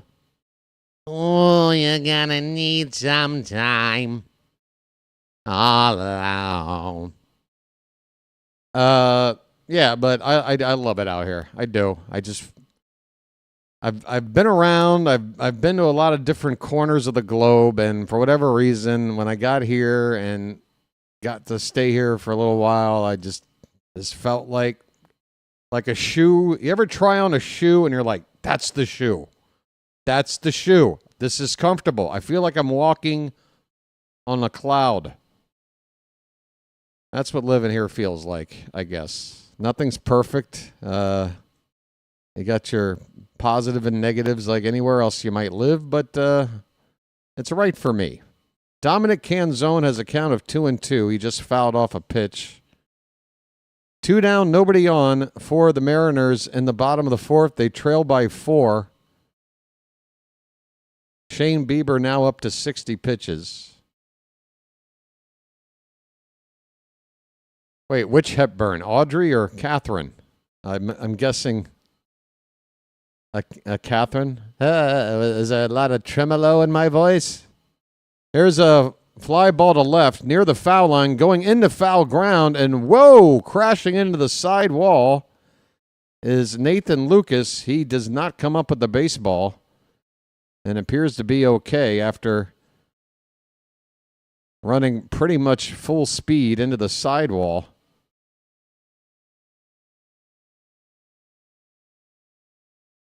He had just one moment to kind of brace himself for impact and slow down.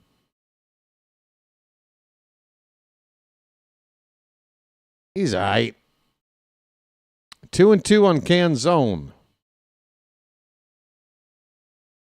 Nothing lasts forever, even cold November rain.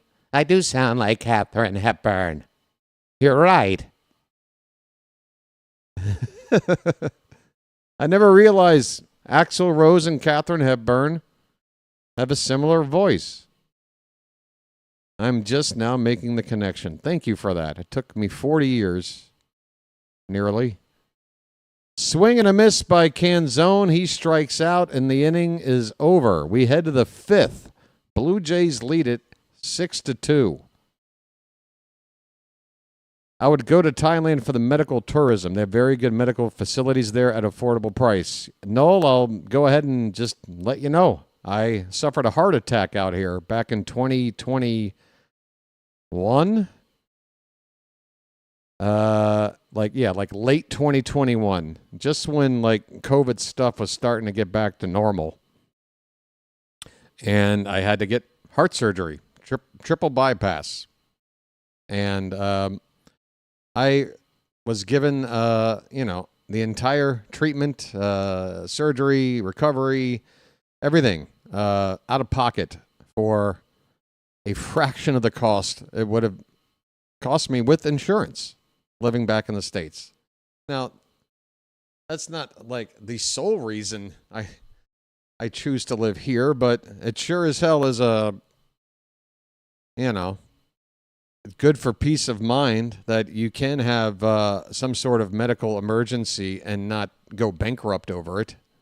Yeah, that's a nice thing. We got a JJ raid. Well, hello, Michael. We are between innings.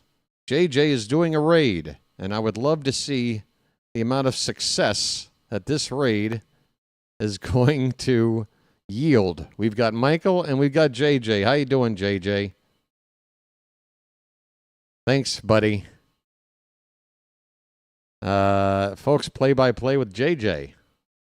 Great channel.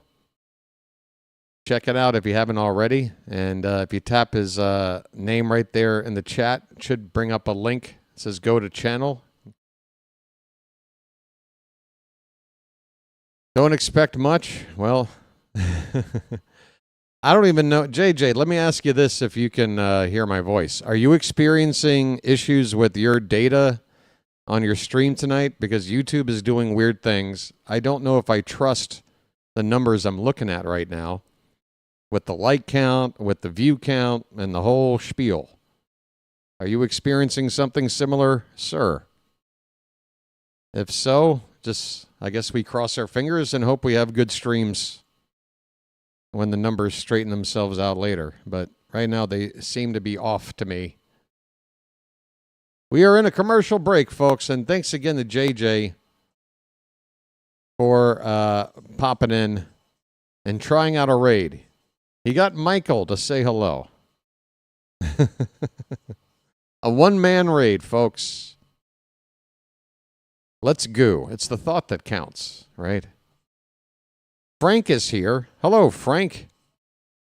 We are getting underway in the top of the fifth. And Vlad Guerrero, first pitch swinging. See ya. Center field, Vlad Guerrero, home run. 7-2 Blue Jays. And again, folks, if you're a Mariner fan right now, you're asking yourself, why is George Kirby still in this ball game? Why were you so quick to pull a guy like a Logan Gilbert or whoever? Like, why? Why is Kirby still in this ball game? Another home run ball given up, and now the Mariners are down by 5. It's going to take a grand slam and then some to get back into this game.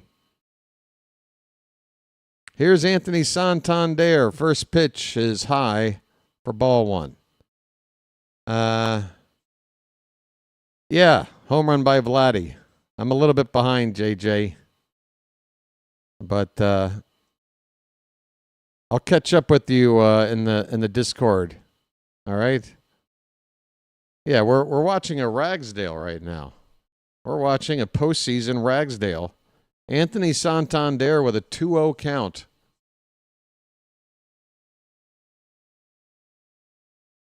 And there's a breaking ball for a called strike. 2-1.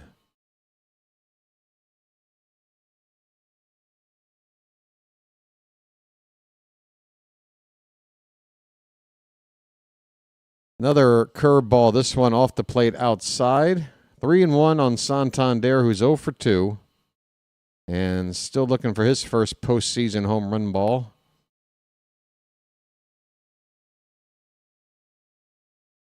Gets a pitch up and away.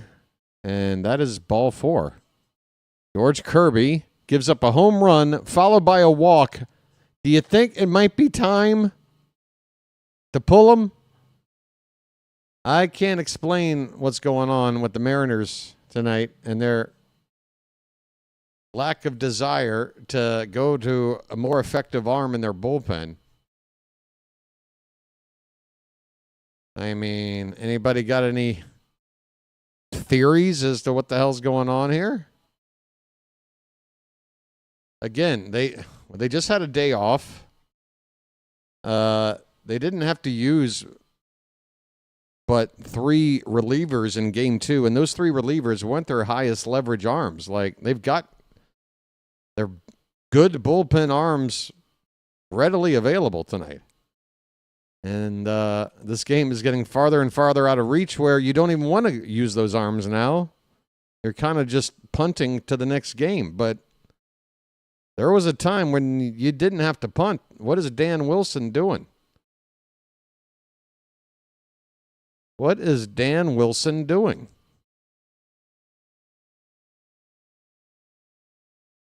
It's like I'm becoming a Mariner fan by the minute here. I'm now actually feeling like fans' remorse. This is not my team. You just got to ante up and kick in like men. Ante up and kick in like men. Like men! All right. They've made the pitching change now, but it's too late. I mean, not to say that the game is over, but in terms of when the right time to pull them, it was too late. It's 2 home runs ago.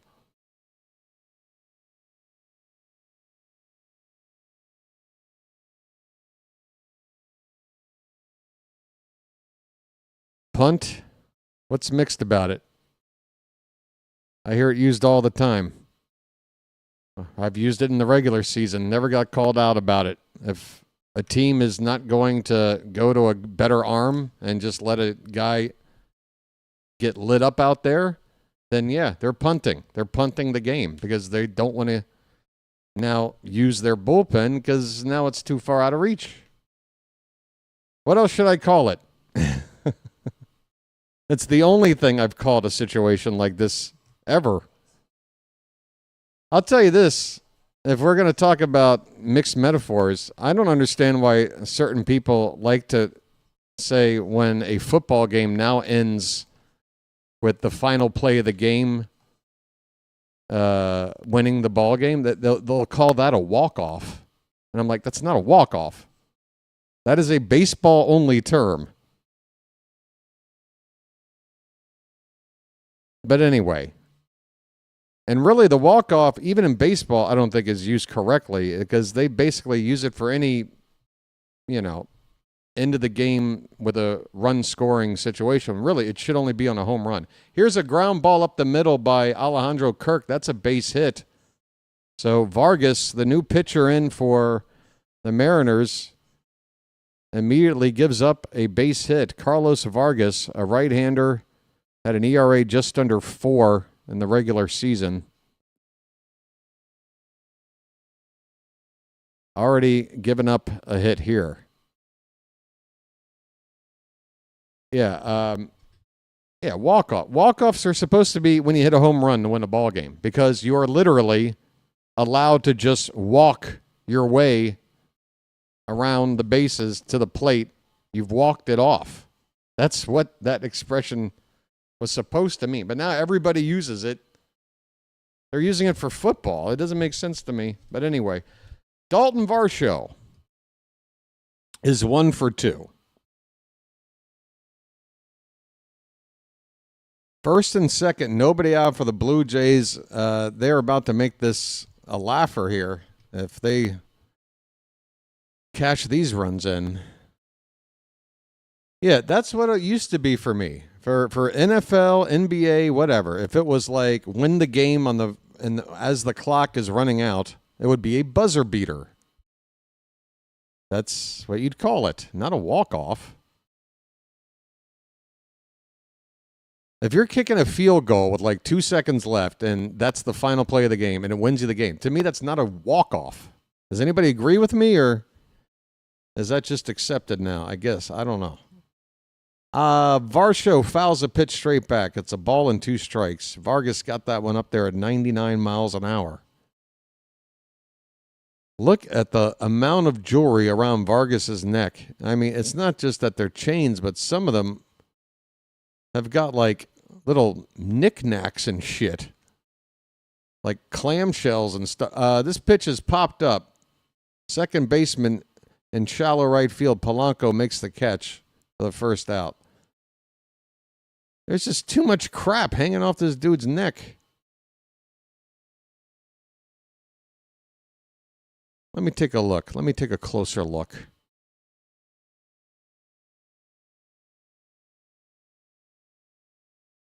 Folks, when I rag players for wearing so many chains and necklaces or whatever, it's like, it's not about like, you know, trying to bring them down a notch or whatever, or try to, you know, limit their ability to express themselves. I don't see how it's helpful to have loose jewelry flying around as you're throwing a baseball as hard as you can, as accurately as you can. Here's a pop-up by Addison Barger toward the left field foul line. It'll be caught over there by Arozarena for the second out. First and second with 2 down now.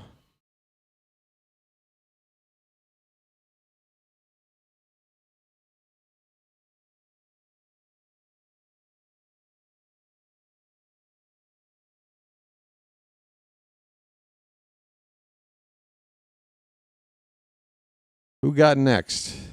Ernie Clement. First pitch to him. Line drive, base hit into right field.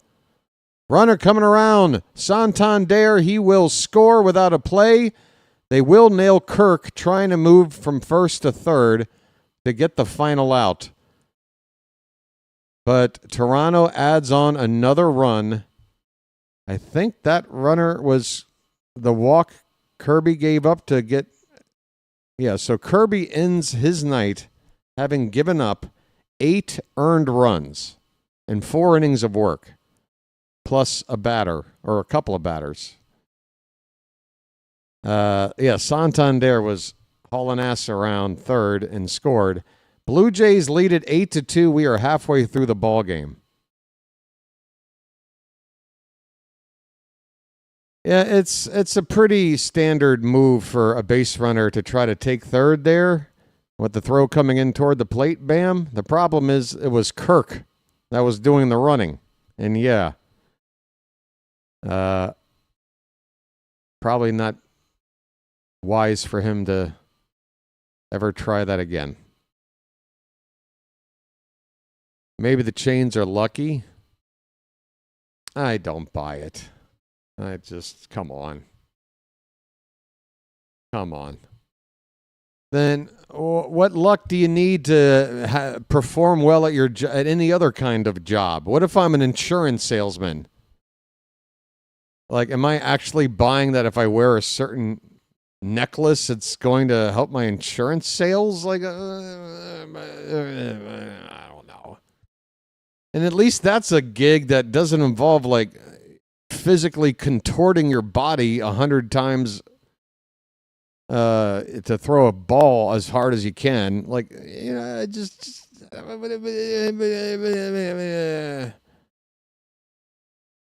well, yeah, but sure. I'm not being informed of anything I didn't know. The deal is, not every Latin American player, Dominican or otherwise, wears jewelry that pitches. Not all of them do. So it's not like it's so firmly embedded in the culture that, like, it's a must. It's a choice. It's a choice. That's all. It's a choice. I have seen Major League 5,000 times. You're talking about Pedro Serrano. I know. Don't drink Joe Boo's rum. No, did you think I just got off the boat, man? Tell me more. Oh, my. Folks, what's this sport called? Help me out. What's this thing they're holding in their hand? It looks like a tree. What are they doing? Hi, everybody. How you doing?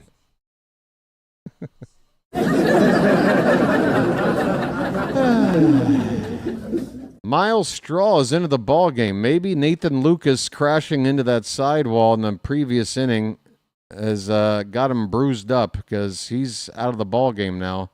Straw in left field for Toronto. Victor Robles will lead it off for Seattle. The 8-9-1 batters due up. He's worked the count to a ball and a strike. Oh, Lucas has moved to right field. Okay, so Springer's out? Who the hell's out of the game?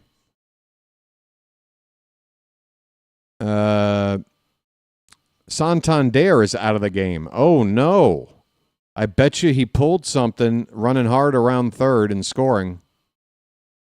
Oh, that's bad news. Here's a little pop-up on the infield to second. Clement with the catch, 1 down in the bottom of the 5th. Tony probably strained something. He might be out for a little bit. For defense, it's only the 5th inning. I doubt it. That'd be the earliest I've ever seen somebody replace for defense with a 6-run lead. Crawford fouls it away. It's 0-1. We'll find out. I mean, I hope for your sake that he's fine. I hope it's for defense. This seems really early to be doing that. Here's a line drive, base hit up the middle by Crawford. A 1-out single.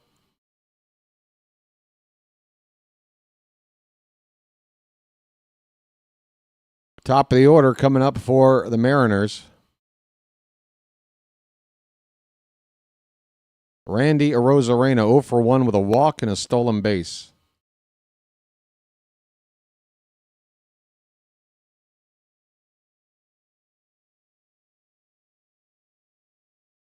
No, I don't understand why you're writing these out. Like, I thought I was joking along to the point where, like, okay, does he understand that, like, I'm not that, like, naive and ignorant to the culture and the tradition and, okay. I guess that point about, but not every Latin American pitcher wears necklaces, wears the jewelry, so therefore it's a choice. So maybe there's a way to, I don't know, praise your God and still do a job without loose hanging jewelry. I don't know. That's just me. I don't know. Randy Arozarena. Runner at first with 1 down. That pitch is low and away. It's 2-1.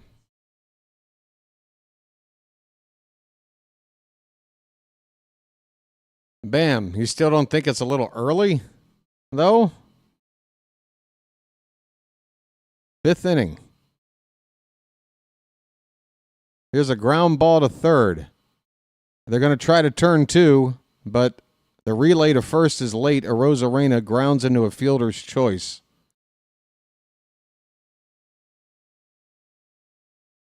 Two down, Arozarena at first base.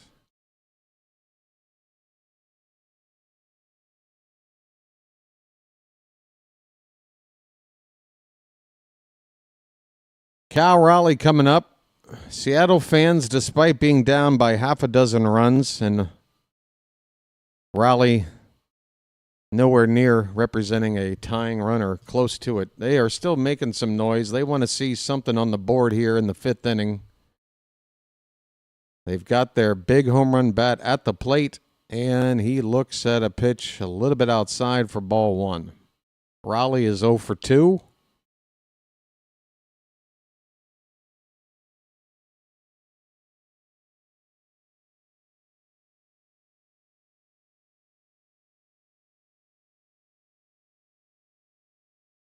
Pitch popped up.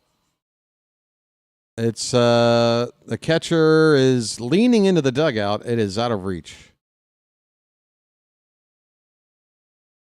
1 ball, 1 strike.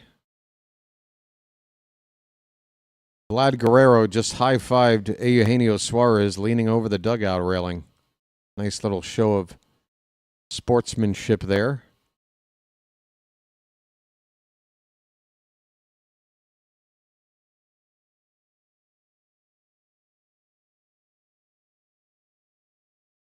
The count is 1-1 on Raleigh. 2 down, runner at first. 8-2 Toronto in the bottom of the fifth. Bieber's 77th pitch of the night is just a bit outside. Kirk tried to frame it, didn't get the call. 2-1 the count. There is activity into the Toronto pen. Mason Fluharty, a lefty, is up.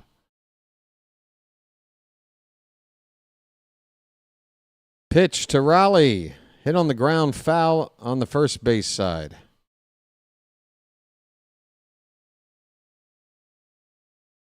Yeah, again, for me, it's not about the expression or what doesn't look cool or not. It's about the practicalness of loose hanging, moving around, unnecessary jewelry when you're a pitcher and you have to wind up and contort your body the way that you do. If you're a position player and you're tucking it in like Vladdy's wearing a chain, it's tucked in. It doesn't come loose that much. It's no big deal. But if you're pitching, and right now the guy on the mound is a white dude. He's wearing a chain. It's tucked in. It's not moving all over the place. Swing and a miss. Raleigh strikes out, and the inning is over. Are we going to talk about jewelry for the rest of the night? I thought I was just making a passing statement. I don't know. I think I've laid out my thoughts. We're going to the sixth inning. It's 8-2 Blue Jays. Wow, this Mall Santa nickname is trying desperately to catch on. It's almost there. Hey, folks, I'm going to get up for a sec. Where are we at? We're going to the sixth inning? Okay. Appreciate everybody hanging out for Game 3. I would ask you to subscribe, but that's up to you. I don't know. That sub count hasn't moved in a while. I think we're like 2 or 3 away from 3620 last I checked. But, yeah.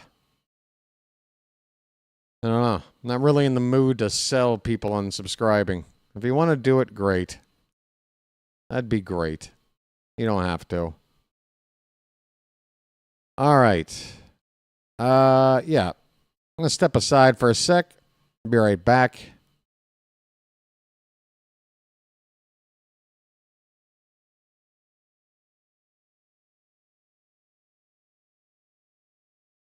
It'll be 5-1. Blue Jays lead. And fuck this. Fuck this. 2-2.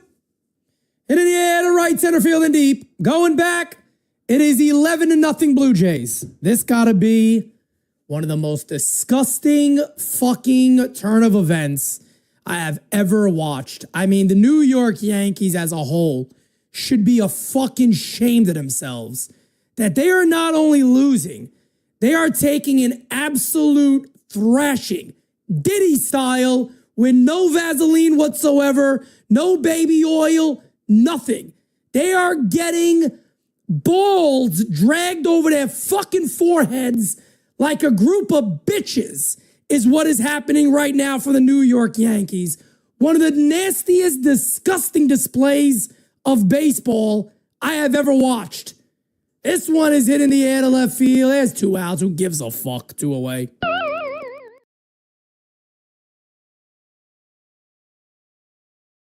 Are there things that make you angry? Are there things that make you angry? It's a beautiful day in this neighborhood.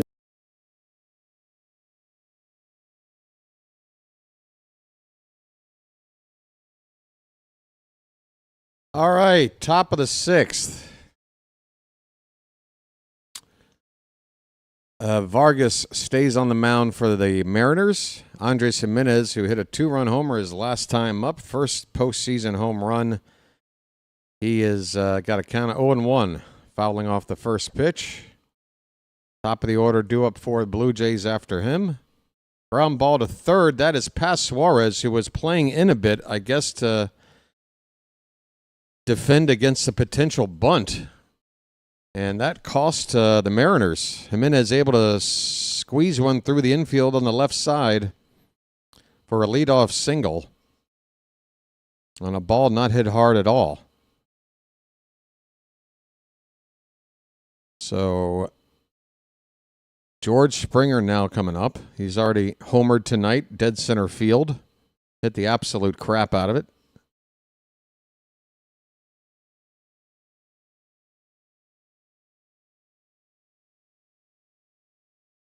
The Blue Jays like hitting here.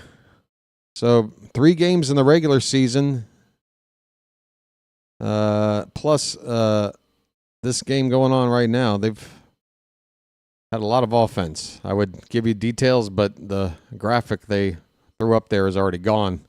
Springer is got a count of 0-1. This ball's hit to right. Long run for Robles. He's not going to get there. It's going to drop near the foul line and fair ground for a long single. And going first to third is Jimenez. Blue Jays are just pouring it on, folks. It's 8-2, and now they got first and third with nobody out here in the 6th. And I see no signs of any rush to get Vargas out of the game for being ineffective. Pardon me. I'm just making up words now.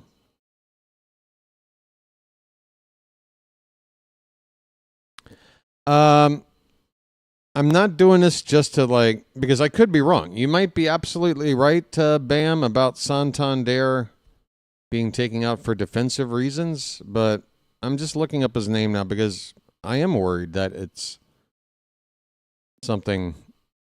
They are going to go to the bullpen now.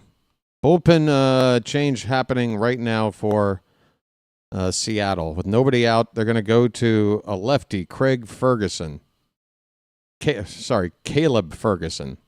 coming up into the ball game now. Tony. Anything on Tony? Tony subbed out. All right, so far you're right. I don't see anything about potential issue. And they haven't said anything on the broadcast about it, right?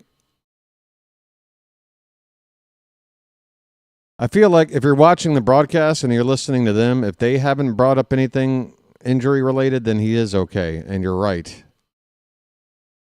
Which is good news. Again, I'm happy to be wrong. Okay, here's somebody uploading a funny video, I guess. It's titled Anthony Santander's leg after running at full speed for a couple of seconds. And it's a photo of a piece of slow roasted chicken on the bone. And the guy holds it up and the meat just falls right off the bone. Why are you being mean to Tony? Everybody's so mean.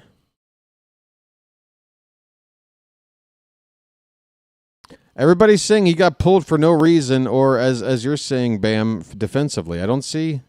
Whoa. It says Tony scratched from game 2. So he was scratched from game 2 with lower back tightness. All right, so I think it's a combination. It's a combination of we gave him a couple at bats. He hadn't done anything.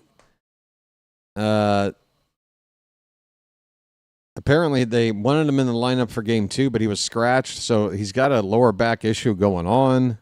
And as you say, Bam, it could have flared up. Or it could be precautionary, or, yeah. I mean, whatever it is, it's something that's already known about, I guess. Here's a ground ball to first. Naylor is going to tag Lucas, the batter, out, going up the first base line, but on the play, coming in to score from third base is Andres Jimenez, and now it is 9-2. Toronto now up by a touchdown. With a good old-fashioned extra point, of course.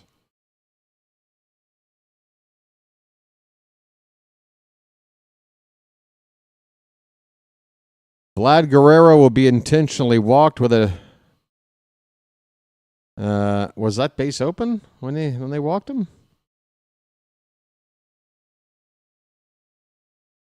Oh, yeah, because it was second and third. Yeah, so, all right. The runner from second never moved up to third. So first and second, Vladdy is intentionally walked. There's one out. Here's Miles Straw getting his first at-bat after replacing Santander.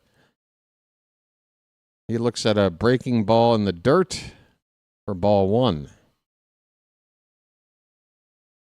9-2. I wasn't expecting a blowout like this.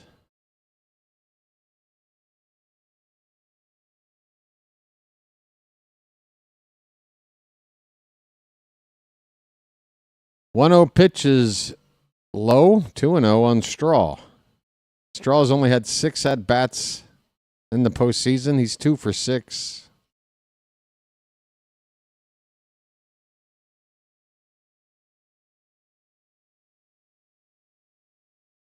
Two-0 pitch. That one is in there for a strike. Fastball from Ferguson.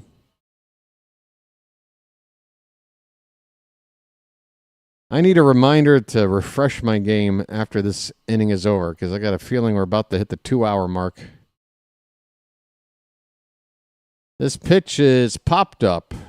Out of play on the right-hand side. 2-2 on Straw. One out, first and second for Toronto. They have now scored in every inning since the third. They put up 5 in the third, 1 in the fourth, 2 in the fifth, and 1 so far here in the sixth. Blue Jay payroll much higher than Seattle's. I don't know the numbers off the top of my head, but Toronto's definitely over the 200 million mark. And Seattle's definitely more like 150 or below.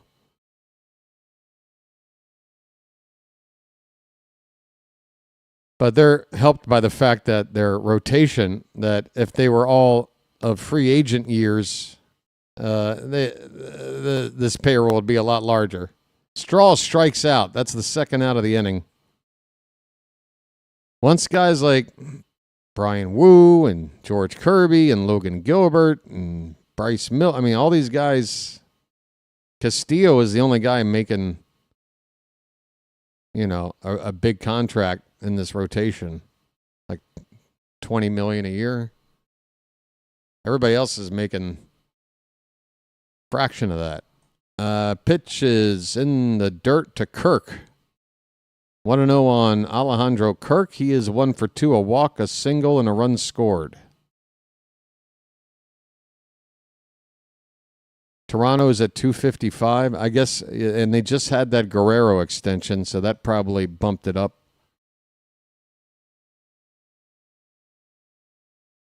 Count is 1-1 now on Kirk.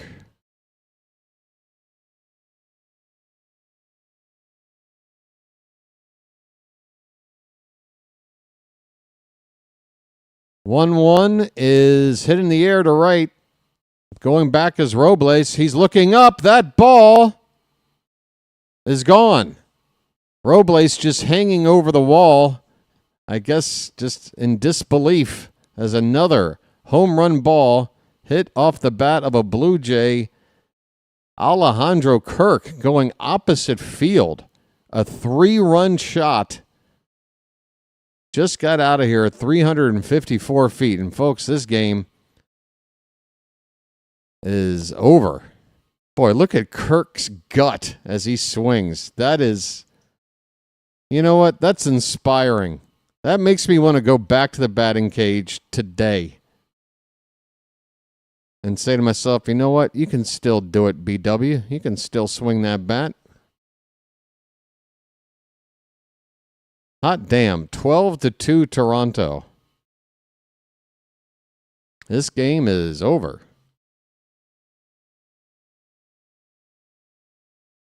Dalton Varsho with a line drive to center field. It's down for a base hit in front of Julio Rodriguez. The inning continues. Ferguson has gotten lit up since being introduced. 2 earned runs on 2 hits and a walk. He's only gotten 2 outs.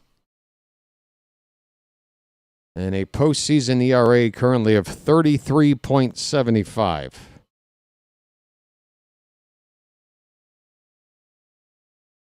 Addison Barger, 0 for 3. Looks at one outside. Barger might be the only Blue Jay to not have gotten on base yet tonight. It's looking that way. As I look at the lineup card, here's a swing and a miss. The count is 1-1 on Barger.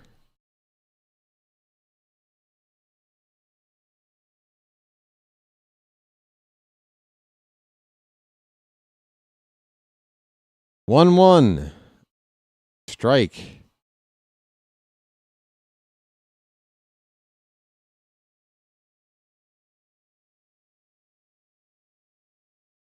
Two out, 2 strikes on Addison Barger. The Blue Jays have brought in another 4 runs in the 6th. It is 12-2.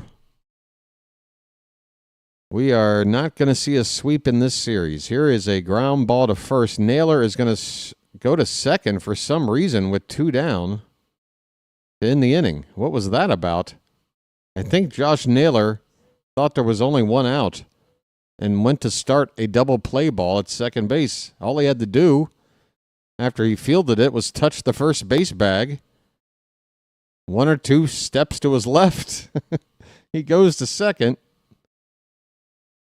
They do get the 3rd out unconventionally, but that, I think, kind of points to maybe the Mariners mentally have already checked out after the score got out of hand here. 12-2. We're going to the bottom of the 6th.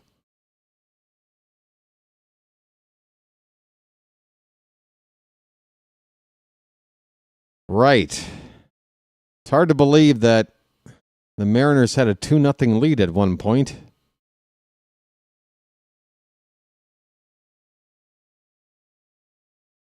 Hard to believe. Toronto has now outscored the Mariners in the series. Let's see. 13-15 for Seattle and 16 for Toronto. Yep. Just took the lead there.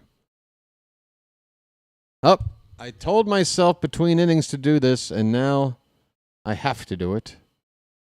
Got to refresh this game. Damn it. I gave myself a reminder, and I forgot about the reminder. Another sign of me aging. Even reminders I forget.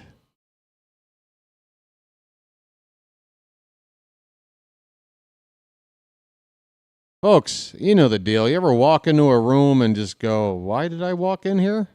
What was I doing? Why am I in this room? How did I get here? There's got to be a reason I'm walking in here. Yeah, I'm having more and more days or moments like that as the days go on.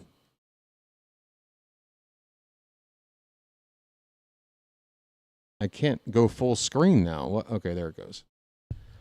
All right.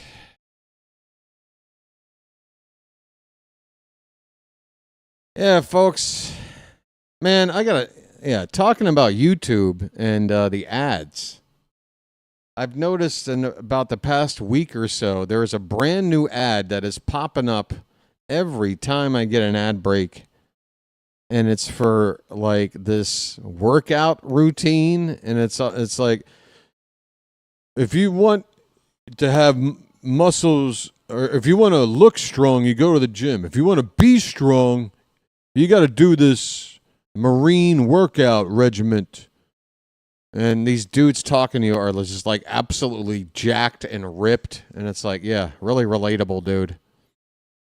But I'm just trying to think, like, why? That, like, clearly something about my profile, right? Like, you know, these algorithms and everything, they're trying to advertise to me what they think I want or would want. And yeah, the answer is no. I don't want rock hard abs. I'm fine having a fluffy, pillowy stomach. I don't give a damn. Julio Rodriguez is up with an 0-2 count to begin the bottom of the 6th. That pitch is low and away. It's a ball and 2 strikes.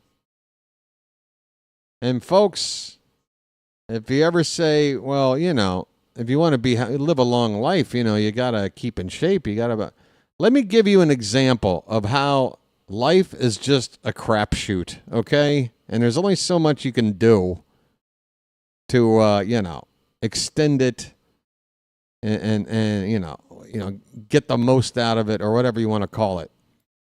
I'm talking about an actor back from a TV show you all remember if you're my age or older called Happy Days. There was Al Molinaro. Here's a swing and a miss by Rodriguez. He strikes out number 1 in the bottom of the 6th. Mariners down by 10. Al Molinaro was a large man who ran Al's Diner on Happy Days. Remember that, folks? Remember Al Molinaro? He was a heavy-set dude his entire life. Okay? That build of his on the show, that's how he always basically looked. Does anybody care to guess, without cheating, how old Al Molinaro lived to be with the shape he was in? Please, I would love for somebody to make a guess. Fisher, a right-hander, is getting up for Toronto in the pen. Shane Bieber's night might be coming to an end after this inning. Here's a ground ball in the hole at short. Nicely played. Polanco is retired on a bang-bang play. Andres Jimenez with a strong throw from the hole at shortstop to get the out. Phantom says 93. Now, obviously, with the way I set up the question, it's going to be a pretty ripe old age, right? So Phantom is guessing 93. Anybody else care to guess?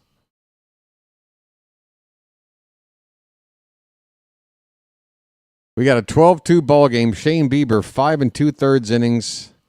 He struck out 8, which ties a postseason career high for him. Here's a hard hit ball by Josh Naylor. Backhanded nicely by Guerrero. It's a high flip to Bieber, but it doesn't go over his glove. Guerrero jumped after making this flip to the pitcher, wondering if he had accidentally thrown it away, but Bieber able to handle the flip and get the third out. The inning is over. Bieber's night might be over. The Blue Jays are totally in control. They lead at 10-2. We are going now to the 7th inning. I'm sorry, 12-2. We are going to the 7th inning. The answer, folks, you're all around it. 96. Al Molinaro. Al Molinaro. 96 years old. Okay? So, what are you worried about? What are you worried about? Here, hold on. Hold on. We're going to go over here. I want people to feel better about themselves. All right? Right there. There's Al. There he is. I don't care what photo you find of him, what period of his life or whatever. Al Molinaro always was in this shape. And he lived to be 96. Okay? So, you know, like, here's my advice, and this is what I follow. You know, just try to, whatever it is you do, just moderation, you know, like, you can't go too crazy with any one thing. You know, whether it's carbohydrates or it's, I don't know, caffeinated beverages, which seems to be my vice, whatever it might be. You just have to have some moderation. And then when it comes to exercise, your body doesn't need to be sculpted, okay? It just needs to, you know, move around and have enough activity to keep everything, you know, kind of humming, you know, like, you know, just get your heart rate up by doing something every day. Just get your heart rate up. Get it up. Don't just be, you know, sedentary all damn day, every day. And other than that, it's genetics and luck and whatever. All right? I am sick of the culture of the gym. and this, like, you know, concept of, like, if you're not going to the gym, you know, you're not taking care of yourself, and that just speaks volumes about the type of person you are. That's bullshit. Okay? I don't have anything against people that like to work out and like to stay in tip-top shape. Some people just get a thrill out of doing it. It's a rush. And, you know, they don't look down on other people who aren't in tip-top shape because it's just what they like to do. But you got a lot of people out there in the past generation or so that basically go to gym just to take Instagram photos and show people their progress. Like, what is it about for you, really? Is it about living a longer, healthier life, or is it about just showing off? Anyway, back to the ball game. Top of the 7th inning, Ernie Clement looks at strike one, a curveball from Ferguson. Next pitch is in the dirt, check swing, they appeal, and he went around. It's 0-2.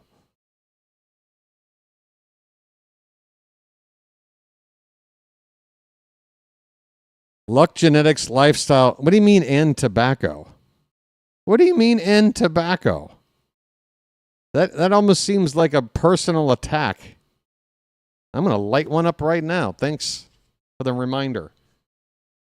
Hey, folks, I guess I got it all figured out, but I've got the one vice that apparently automatically shortens your life, unlike any other vice. Okay. Guess I'm setting out to prove your theory wrong. Ernie Clement with a foul ball makes it 1-2. Nobody out in the top of the 7th.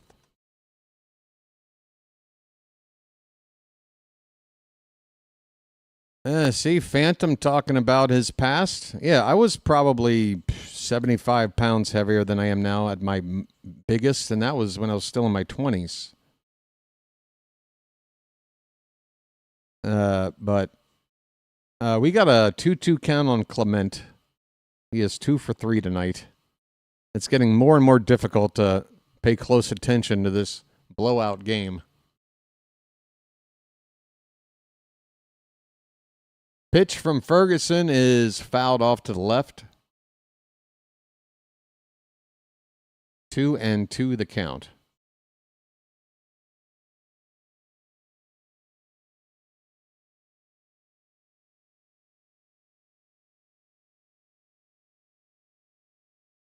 Who's starting tomorrow? Nobody asked, but I'm curious. I'm going to take a look. Ah, that's right. Max Scherzer. How about this, folks? Future Hall of Famer Max Scherzer going to be on the mound in a postseason game tomorrow night for the Blue Jays. Luis Castillo will take the baseball for the Mariners. Here's a fly ball to left. It'll be caught out there by Arozarena for the first out. Scherzer will be making his first postseason appearance in tomorrow night's start of the 2025 postseason, of course. Plenty of prior experience. Castillo with a 1-0 record, 6 innings pitched in his first start, did not give up an earned run. Andres Jimenez, 2 for 3. First pitch swing and a foul ball.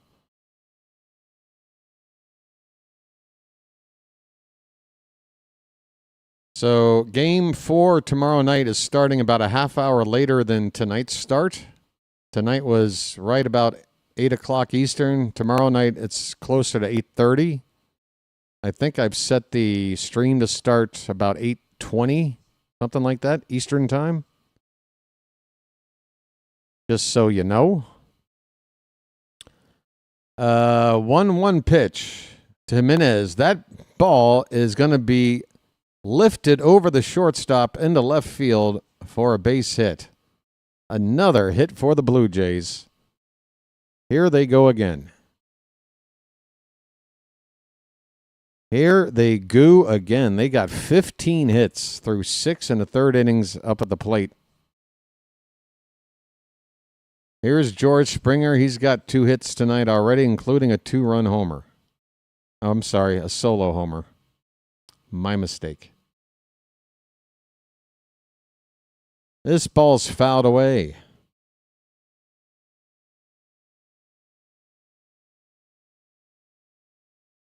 Yeah, Ernest Borgnine. Funny you mention him and his long life. I have a friend of mine that you guys might actually know from his most famous documentary work. Is anybody in the Charm City chat familiar with a 80s sort of cult documentary video called Heavy Metal Parking Lot? Which was shot at the Capitol Center for what I believe was a Judas Priest concert back in about 1986, 87. Anybody remember this? Kind of became a viral back in the days when you used to trade VHS tapes around of interesting stuff. This would be one of those things. It's found, additional life in the age of the internet. But Jeff Krulik is the filmmaker, the director of that. He's a buddy of mine from D.C. This pitch is in the dirt, and taking off for second base is Jimenez. He will make it there without a throw. So now a runner in scoring position with one out for Springer on the wild pitch. I guess he wasn't already running on the pitch like it was a steal. Just a wild pitch. What was I saying? So anyway, Jeff Krulik made other documentaries besides Heavy Metal Parking Lot. Swing and a miss. Springer strikes out for out number 2 here in the top of the 7th.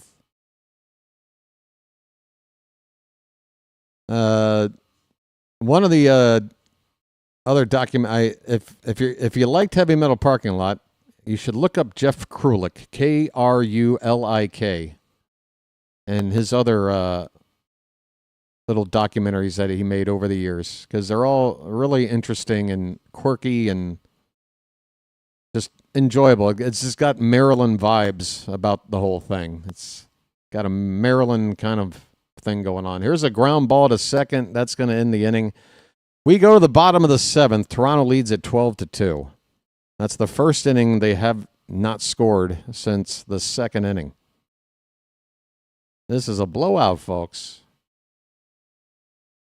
No Harry Carey, folks. 7th inning stretch. Harry's for the Cubs. And, these darn luckies is getting in the way of thinking take me out to the ball game. But we got Harry here. Harry can make an appearance. Boy, Harry, you're full of energy. You look great. I hate to tell you how I feel. I swear. I've had that bad back myself. Also, with this cold, it just seems like it's settled in there. That's age, friend. I don't care what it is. It feels awful. You smell like a drugstore. That's right. I am a drugstore. You're not a hypochondriac, are you? What does that mean? Oversexed?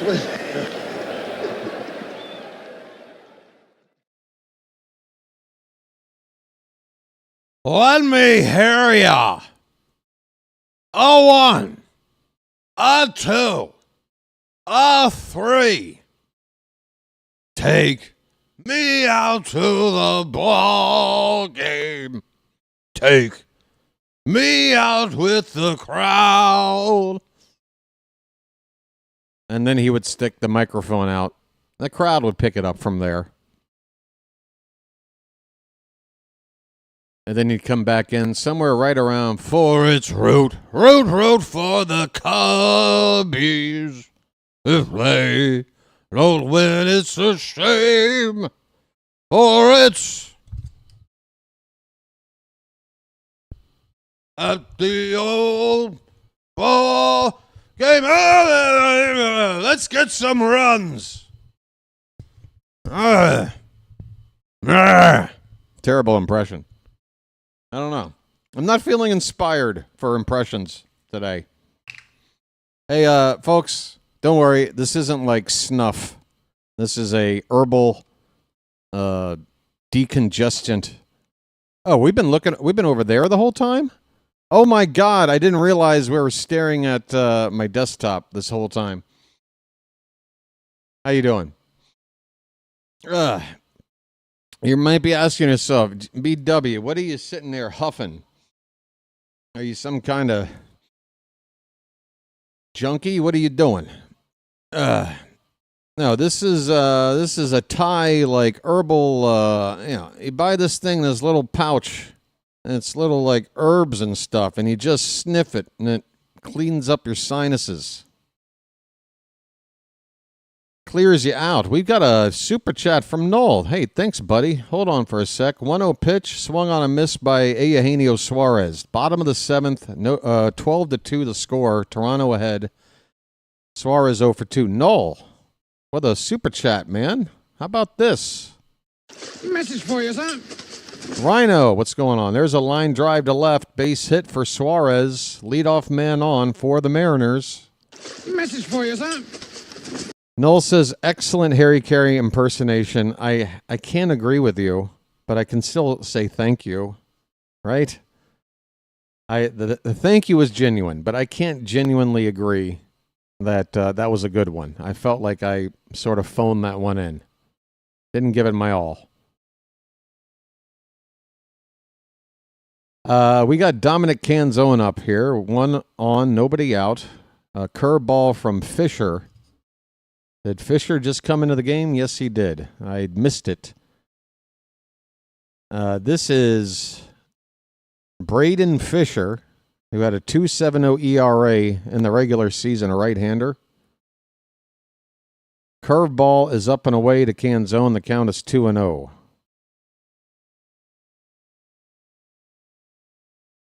Rhino, you've been catching up on our friend's show, man. I'm telling you, you're missing out.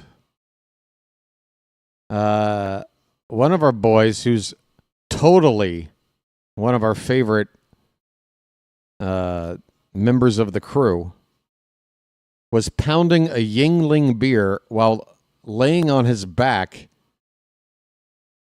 being on this show for 2 hours in bed. He's in bed, laying on his back, drinking a Yingling at what is got to be like 9 or 10 o'clock in the morning. It is an absolute train wreck over there, Rhino. The count is 2-2 on Dominic Canzone. Runner at first, nobody out for Seattle.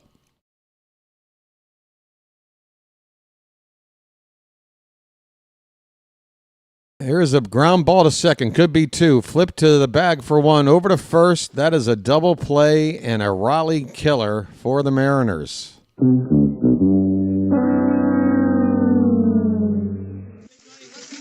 buck. Stop it all. This is not the night for the Mariners.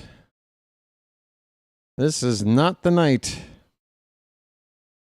Hey, folks, do you mind if I do a lag check real quick? Because I feel like maybe the chat's a little bit behind. And again, YouTube's been weird tonight. Here's a swing and a miss by Victor Robles. First pitch he sees.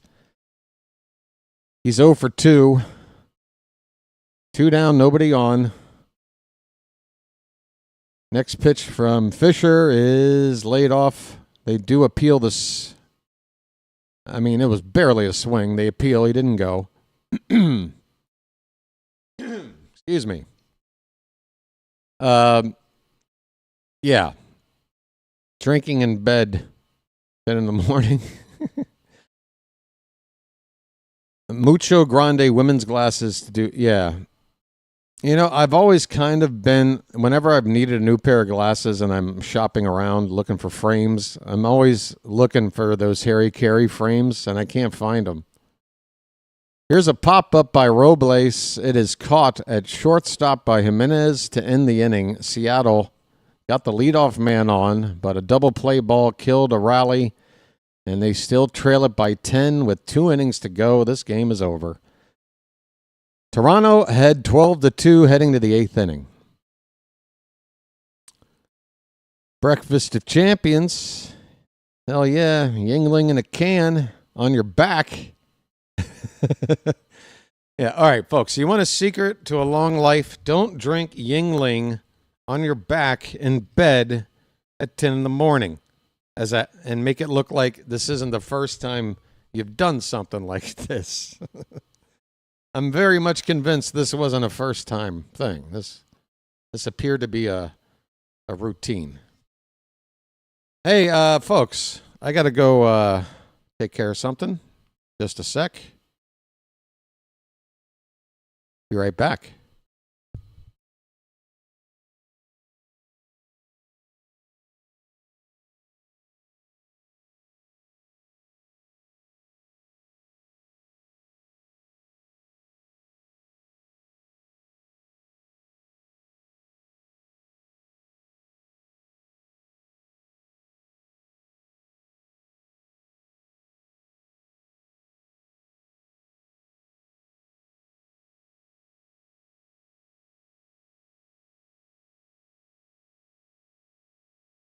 And I want to thank you very much for that.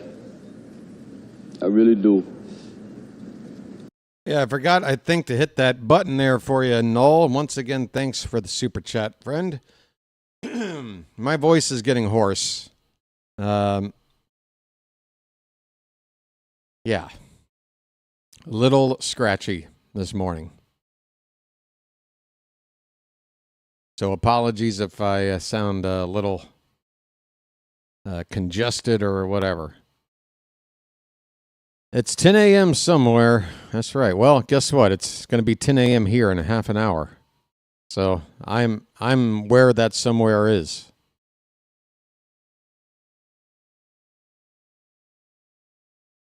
I just want to hurry up and get to game 4 at this point. I mean, if you're a Blue Jay fan, congratulations. We've got ourselves a series now. All right? It's on. And you got Max Scherzer, future Hall of Famer, on the mound tomorrow. What's he going to do? I love to hear your honest, what do you think? Bam? Bam. You're a Blue Jay fan. Sound like I just started a nursery rhyme.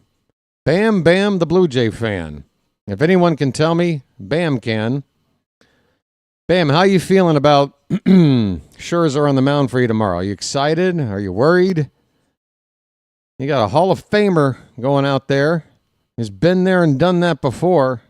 But is he going to deliver at the ripe old age of 40, whatever? Here's a base hit by, good God, Vlad Guerrero.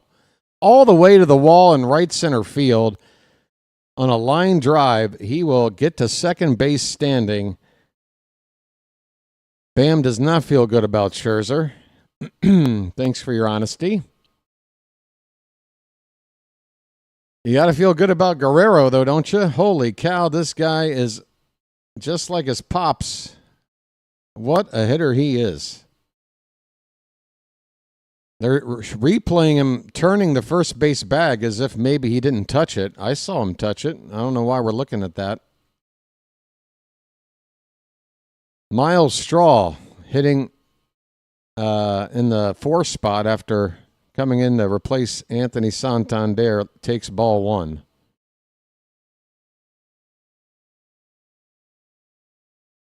So after starting the series 0 for 7, Guerrero is now 4 for 11 in the ALCS. Cycle. What is he? What does he need to get the cycle? A triple? He's not going to get a triple. Come on. I mean, not that he couldn't, but the odds are just, come on. If it was anything other than a triple left to get the cycle, I would talk about the cycle. But anytime it comes down to a triple, like, the odds are still very slim. Ground ball to short. Crawford over to first in time, 1 away. Guerrero had to hold at second base. The ball hit on the left side.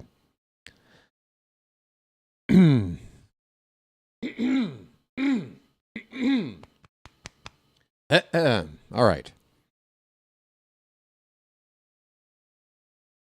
Oh, yeah, Vicks Vapor Rub. Yeah, you got to wonder, you know, I mean, the response the Mariners have tomorrow is going to be a big, big deal.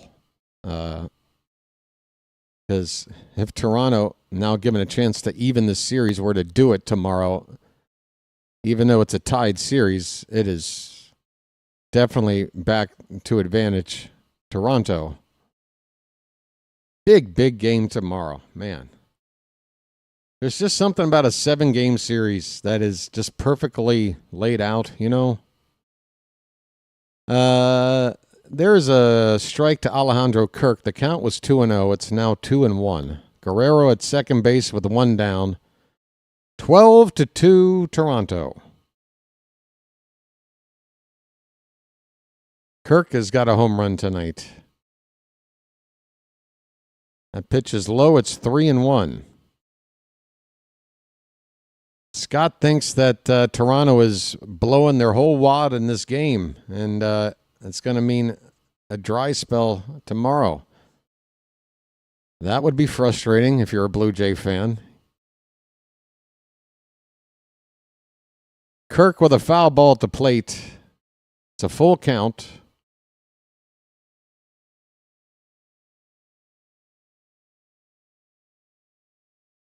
Despite being down 10 runs, not too many people have left the ballpark in the 8th inning. I mean, got to give it to these Mariner fans. I feel like even though it's the postseason, at this stage, down by this much, the average home team fan base would have left a lot more than they have here. Here's a ground ball to third. Suarez across to first in time to end the inning. The Blue Jays are finally not scoring every inning. It's back-to-back innings where they haven't, but Seattle hasn't done anything in the meantime to climb back. They are down 10 going into the bottom of the 8th.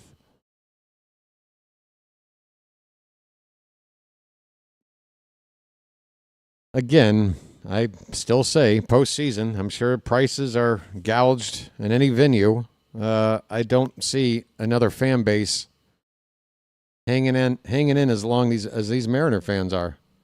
I think they deserve some props.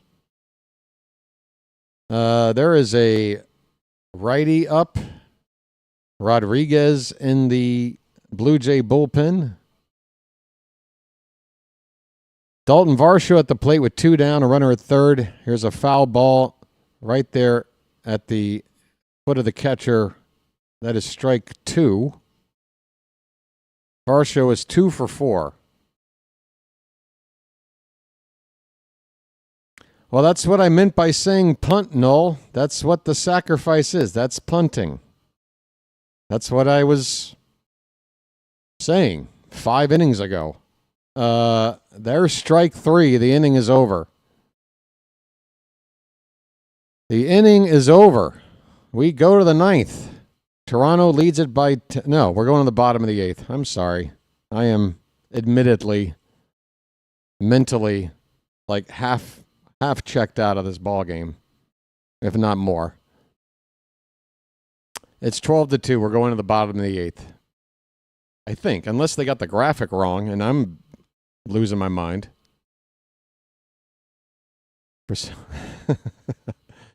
I'm losing my mind.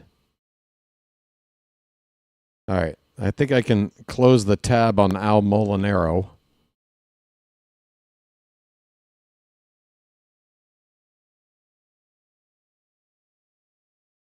Bottom of the 8th coming up. Thank you, Phantom.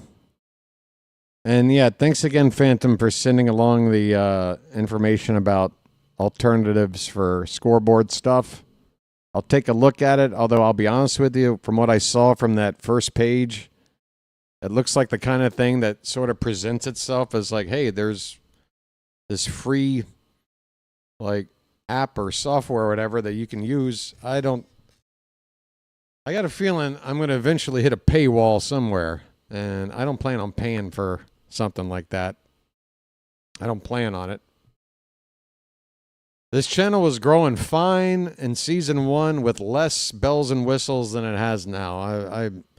I gotta not worry so much about the bells and whistles and worry more about just having the right energy, calling the best game I can, which again, admittedly tonight, really for the postseason. It's just, you're not getting the same BW, folks, okay? I'm an Oriole fan. Right now, I've got a certain percentage of my brain that is fixated on the Orioles off season and what the hell are we going to do? Who's going to be our next manager? And all the dominoes that are going to fall after that. So I'm preoccupied with that. It's hard to be 100% in like I am calling games for my team. All right. Doing my best, though. Hopefully it's been a good hangout here. Yeah, Phantom, and please don't ever let me dissuade you from presenting another idea or thought. That's not my intention at all. Just letting you know if what you presented doesn't, materialize into anything. I think that would probably be why. But I'm going to look into it just to be sure. But this is 2 seasons. I mean, I've called about 340 games or so now, and about 315 of them have been perfectly fine, just the setup the way it is. For whatever reason, once we got in the postseason, the timing has been off. Yariel Rodriguez is on the pitch for Toronto in the bottom of the 8th. Carl Crawford is up. He's got a count of 0-1. And this pitch is hit in the air to left near the foul line. Lucas will make the catch. Sorry, that's Straw. Lucas moved to right field. Straw with the catch in left for the first out in the bottom of the 8th. Well, I guess the fans stuck around because everybody's got their heads buried in their phones. So to them, it's just more convenient to just wait and look at their phone, wait for the game to end. I don't know. Arozarena looks at a strike. He is 0 for 2 with a walk. He walked and scored in the first inning on that 2-run homer by Julio Rodriguez. The Mariners have not done anything since. There's a strike to make it 0-2. I mean, they've had a couple of base runners here and there, but we're talking over the course of 7-8 innings with not much of a threat to score beyond the 2 runs they scored in the first. 0-2 pitch. Low and away, 1-2 the count.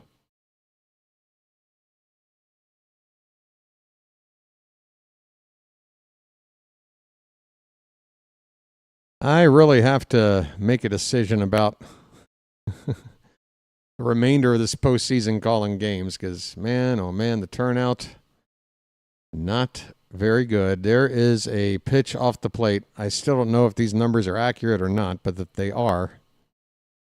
Not good. 2-2 on Arozarena.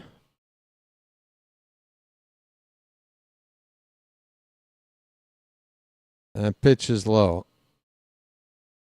Yeah, but Phantom wouldn't like I said, it's the postseason. I'm sure prices for every venue, no matter what team you watch or want to go see in person, it's going to be expensive.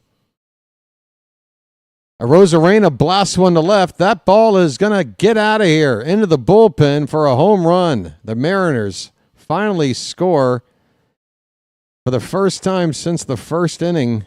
They wait till the 9th when it's too little too late. All it does is make a double-digit lead a single-digit lead. It's now 12-3.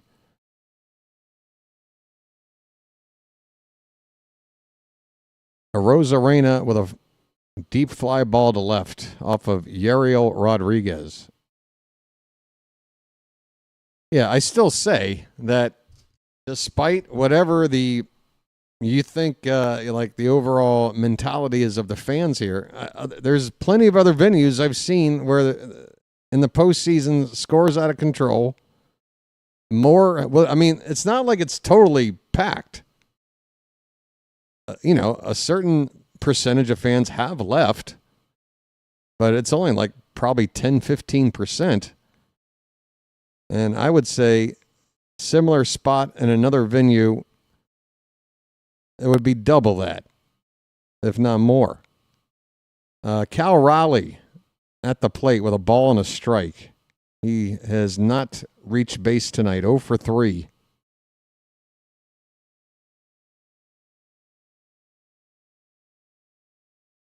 That ball's crushed. Right field. That ball is going to just get over the leaping glove of Lucas for a home run. The Mariners, back-to-back home runs in garbage time. What else can you say? Well, the fans stuck around. They got something to enjoy. It's not going to affect the outcome of the ball game, I don't think. It's just too much.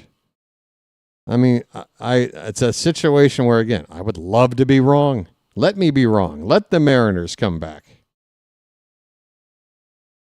That ball nearly caught over the yellow line there by Lucas on that leap attempt. Julio Rodriguez takes inside ball one, a slider from Yariel Rodriguez. A couple of Rodriguez's going at it here.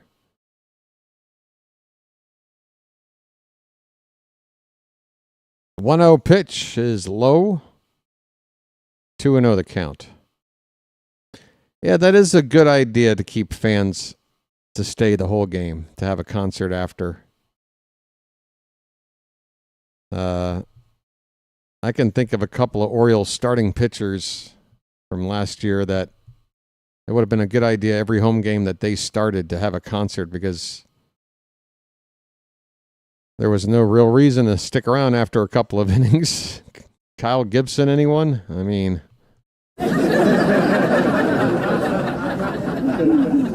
2-1 the count on Julio Rodriguez. The pitch hit in the air to center. That ball is traveling. That ball is going to take Varsho back near the edge of the track in center for out number 2.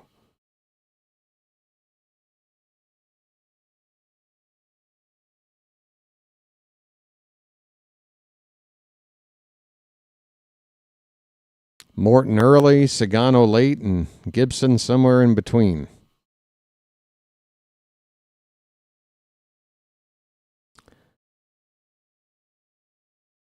Did we just have a pinch runner situation? Or no, he was just getting a high five for hitting a ball deep. Strike one, bottom of the zone to Rivas, who's on the pinch hit. So the Mariners are not treating this like they can come back. Rivas is on the pinch hit for Jorge Polanco. Unless there's something wrong with Polanco.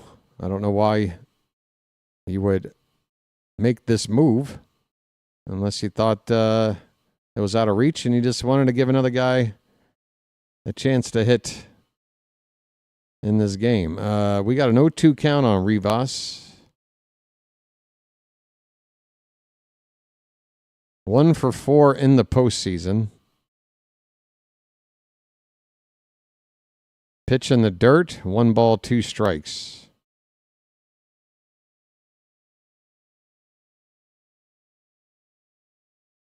Wow, there is a Jenga puzzle of hats on this kid's head. He is balanced like 6 shoes on his head. That's amazing.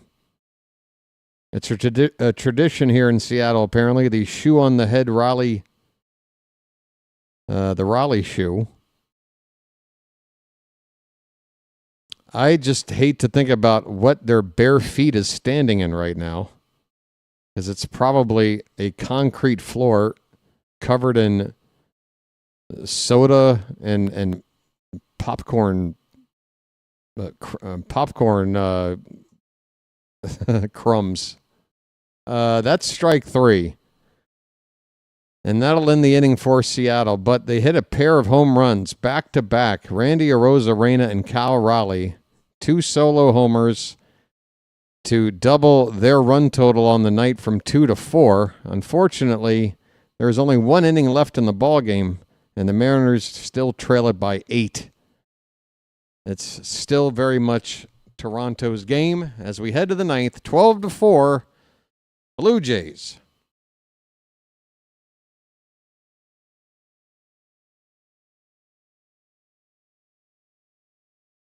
Yeah, the Trident, has a direct connection to Mariners, maritime stuff, maritime lore, Are you not fond of me, lobster? Tell me you're fond of me, lobster.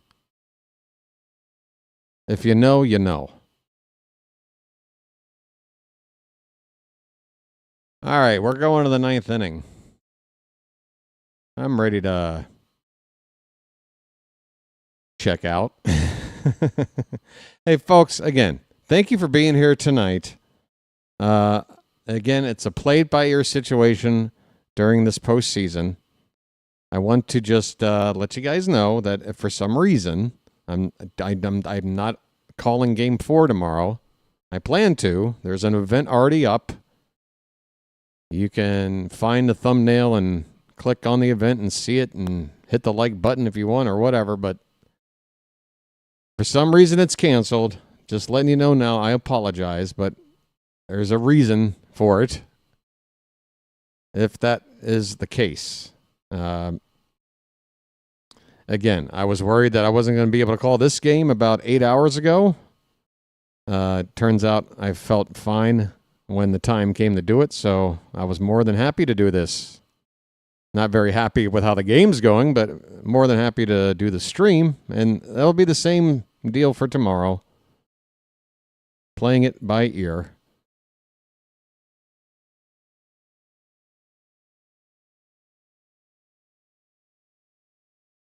Yeah, I mean, Camden Yards has been that way for a while. I used to be able to sneak down at Memorial Stadium with no problems at all. And it wasn't even sneaking. Like, the ushers at Memorial Stadium, they didn't care.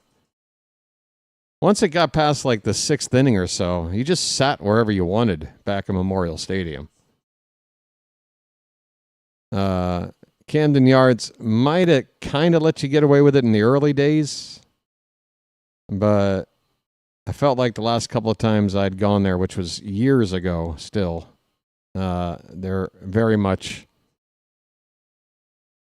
holding down the lower seats and checking tickets, even if it's like, a blowout in the 8th inning or whatever. Addison Barger is up. We're in the top of the 9th. Bottom of the order up for the Blue Jays. Jackson is on the pitch. And that ball's crushed by Barger. That ball's going to leave the yard easily. Wow, that was crushed. Another home run for Toronto. Home run for Barger, his first of the postseason. Make that 1, 2, 3, 4, 5, 6, 7 home runs hit by the Blue Jays tonight, folks. That's got to be a record, if not damn close. Are they talking about the record for number of homers in a postseason game on the broadcast? Because they're up to 7. Ground ball hit softly to third. Barehand pickup by Suarez to first in time. Nice play to retire Ernie Clement. He's out on 1 pitch. Parking in people's driveways, I would love that. What I didn't like was the bumper-to-bumper parking, like in the main lot, where depending on when you showed up and parked, you would just have to wait for whoever was blocking you in to leave. Jimenez with a fly ball to center. Rodriguez makes the catch, 2 down.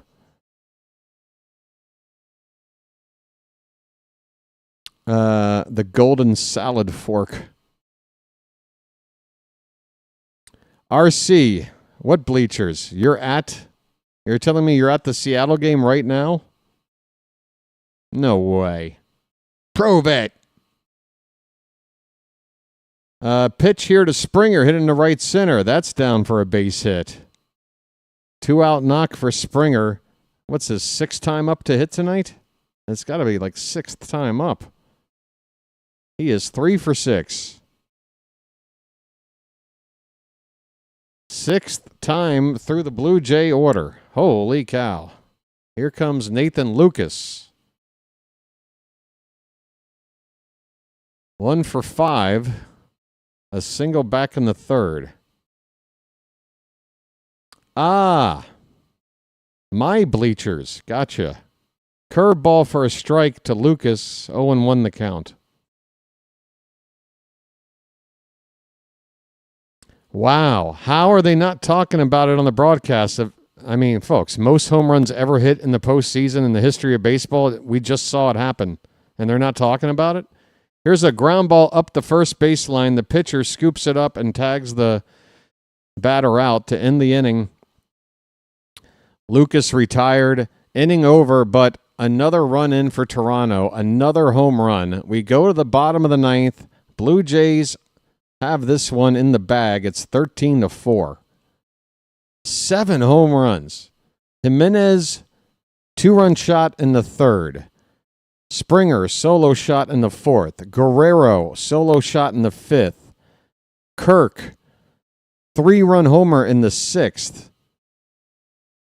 Oh, I'm sorry. I was counting Seattle's 2 home runs. Oh, God, I screwed up. Toronto has 5. I'm so sorry. I'm so sorry. I told you I needed rest, folks. I just skimmed down the scoring summary, and I didn't see the Seattle logo for 2 of those homers, thinking that they were done scoring after the first. Forgot about the 2 home runs we just watched like 15 minutes ago. Toronto has 5 home runs tonight. Seattle has 3, so 8 total home runs. 8 total home runs. That might be in the neighborhood. You want to look that up? Bail me out, Phantom. Bail me out. What's the record for total home runs between 2 teams in one game? Because I'll still say 10 is probably a record, and we're up to 8. That much is true. I know this much is true. I know this much is true.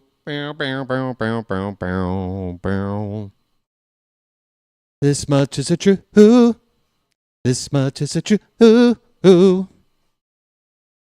I know this much is true. This much is a true. This much is a true.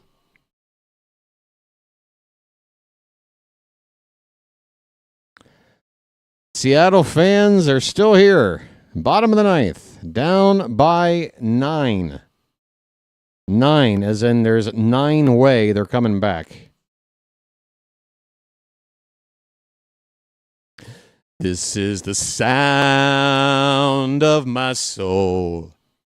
This is the sound. Bought a ticket to the world.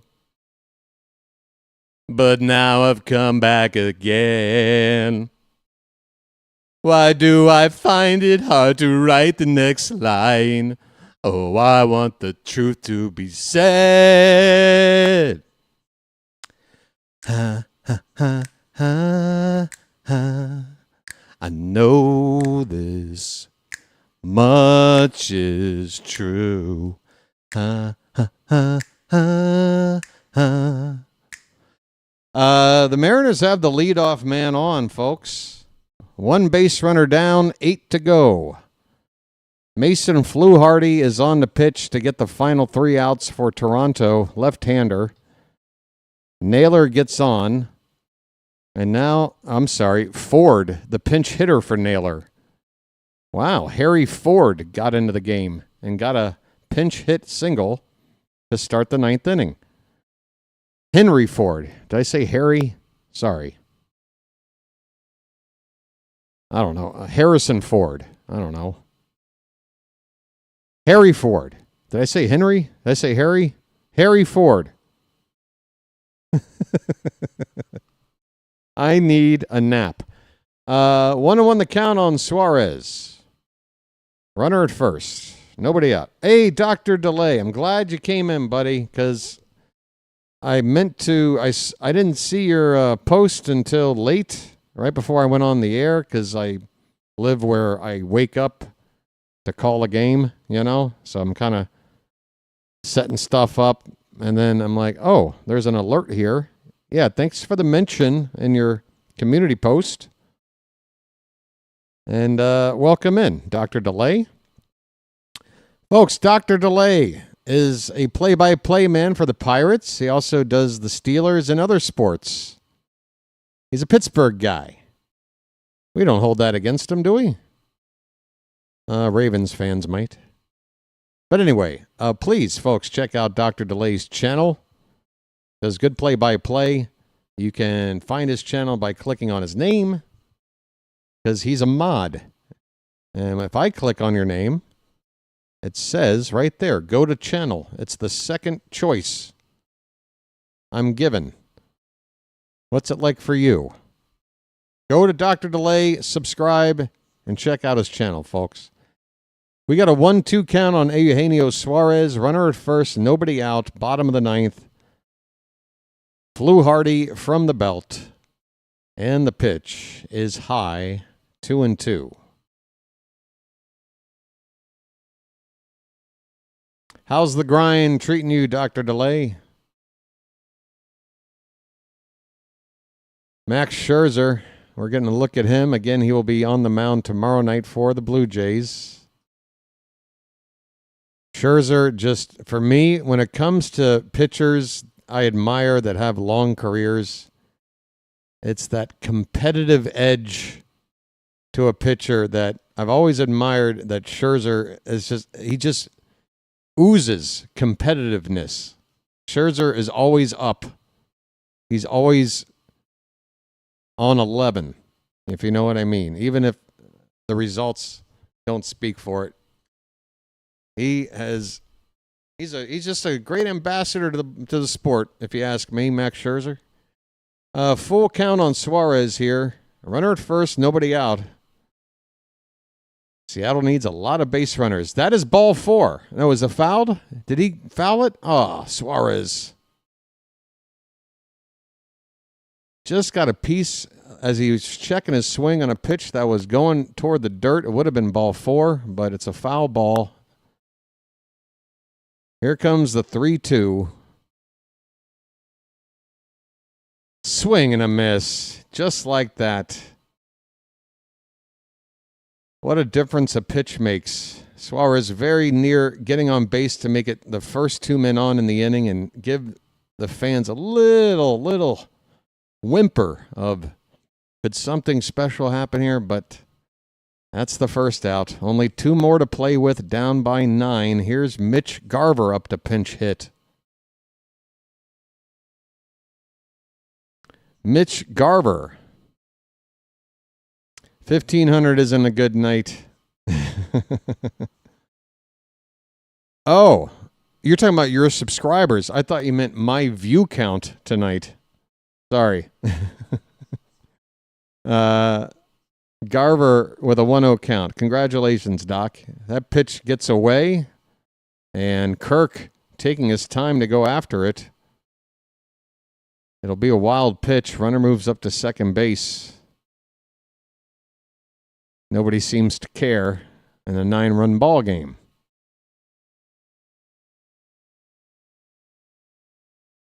Two 2-0 on Garver.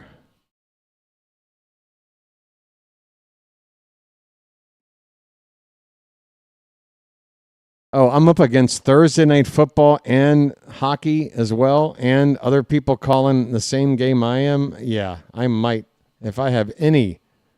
Guerrero with a nice catch in foul ground on a pop-up. He was near the screen. A long run in foul ground to make that second out. 1 more out left for the Mariners. Victor Robles is coming up. Yeah. Well, you know, I need to be happier. I don't even know what the I don't even know what the stats are truly doing tonight because YouTube was acting funky when the stream started. Here's a line drive on one bounce to Guerrero. He waves off the pitcher, takes it to the bag to end the ball game. And the Blue Jays have made this a series, and they have made a pretty big statement in the process. They absolutely ran ripshod over these Mariners. The bats were just going crazy since the third inning. Final score 13-4 Toronto on 18 hits.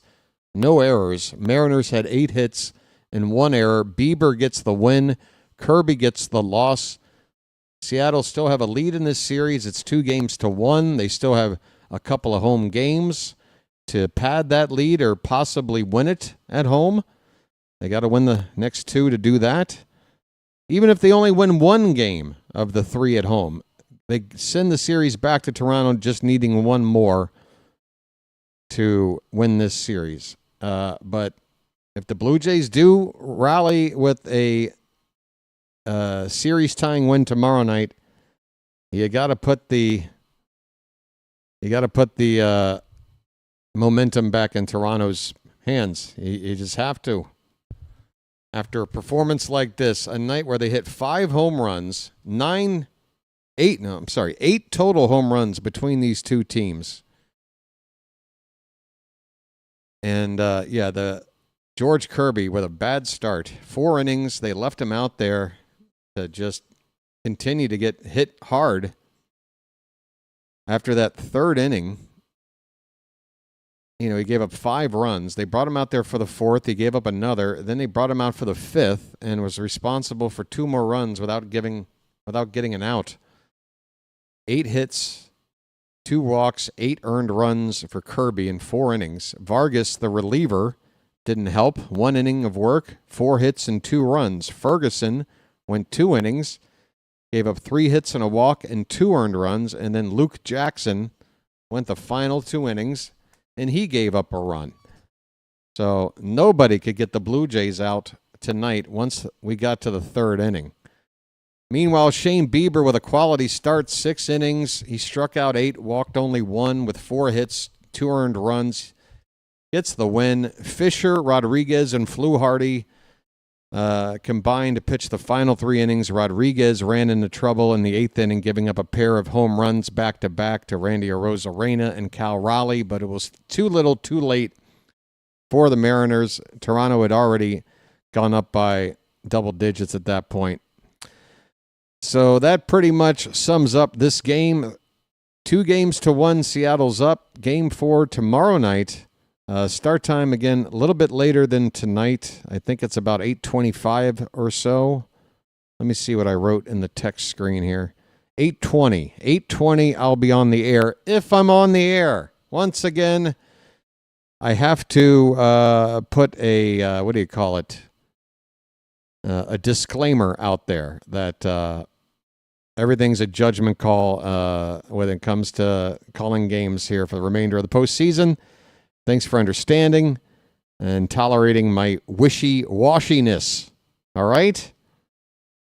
Who's pitching for the Mariners tomorrow night? It's Luis Castillo facing off against Max Scherzer. So Castillo, who's made 1 start, 6 innings, didn't give up a run in the postseason. We'll see if he can repeat that performance. If he does, the Mariners have a good chance to go up 3-1. Lay down, have a Yingling, and think about it. I've never laid on my back drinking a beer. To me, that is just a sign you got something you need to work on something, man. Like, if you can't be arsed enough to get up to drink a beer, then you might have a problem. That's all I'm saying. I'm not judging anybody. I'm only trying to help. Call it an intervention. If you're drinking in bed at 10 a.m. on your back, you might need some help, okay? I can't help you. I can only help to tell you that you need help, okay? All right, great. Yeah, if you didn't hit the like button, please do before you go. Thanks, George. Thanks, everybody. My Skins stink. They do play better every other week, so maybe we'll play well against the Cowgirls this Sunday. Yeah, I heard from my brother about how that end of that ball game went down with the Bears. I don't like losing to the Bears, but, you know, NFL is, you know, just get in, get hot, go all the way. All right, until then, don't worry about it. I mean, the Ravens are screwed, but I think DC's going to be all right. Now on to the Premier League. This past weekend, they had an international break, so no Premier League. Won't be coming up again till Saturday, unless there's a Friday night game. I don't know. Now you got me curious. When is the next Premier League game? Friday night or... Nope, Saturday, 6:30 a.m. Eastern. Chelsea's taking on Nottingham Forest.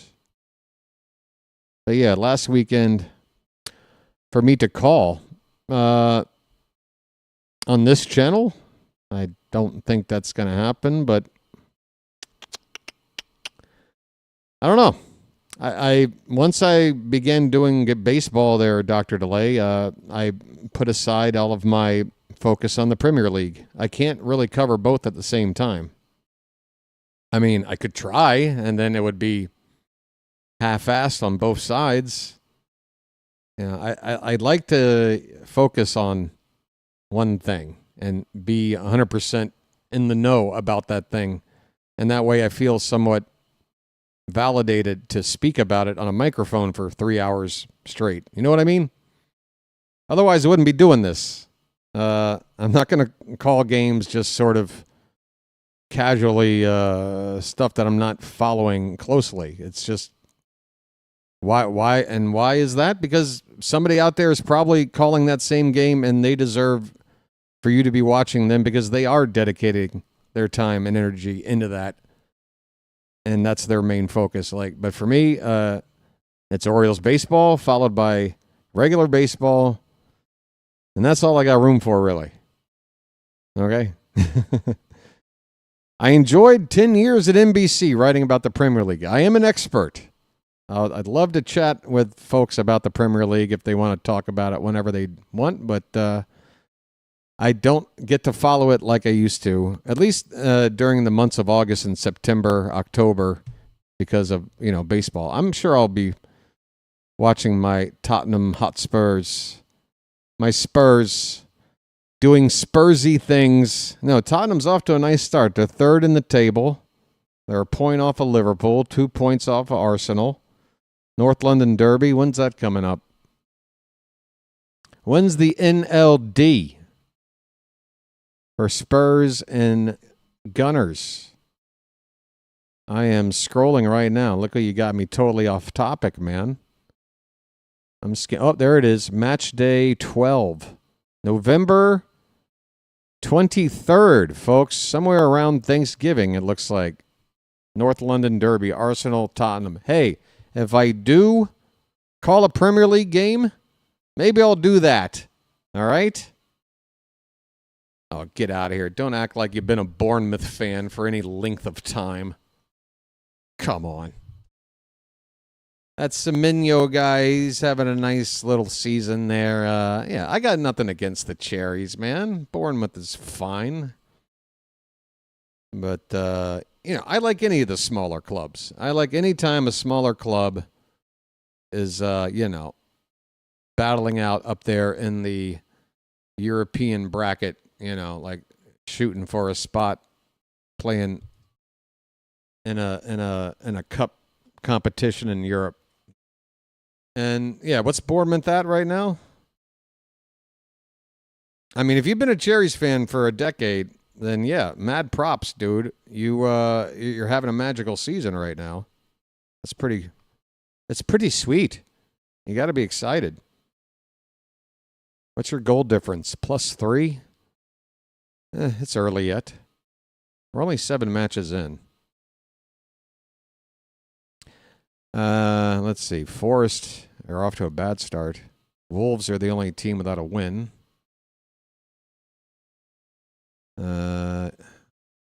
United are just a shell of those glory years at this point. They are just a mid-table team at this point, aren't they?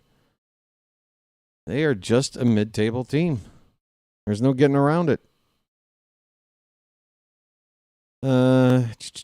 West Ham's off to a bad start. All right, I'm going to go.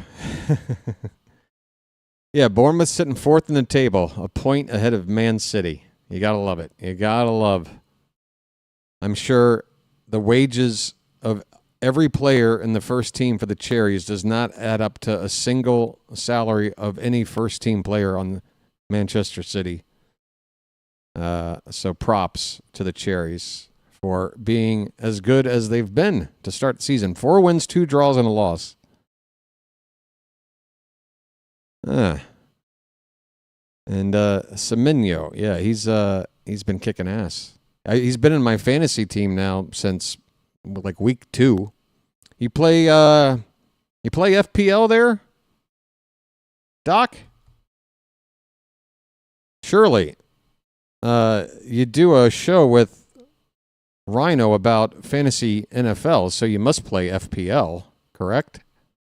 What's your rank, pal? And how long have you been playing? My history goes back to the 2010 season. 2010-2011. You don't play? What? Bro, it's a completely way more, to me, like, interesting format. Okay. The ellipses can take a break. I got the hint. You should try it.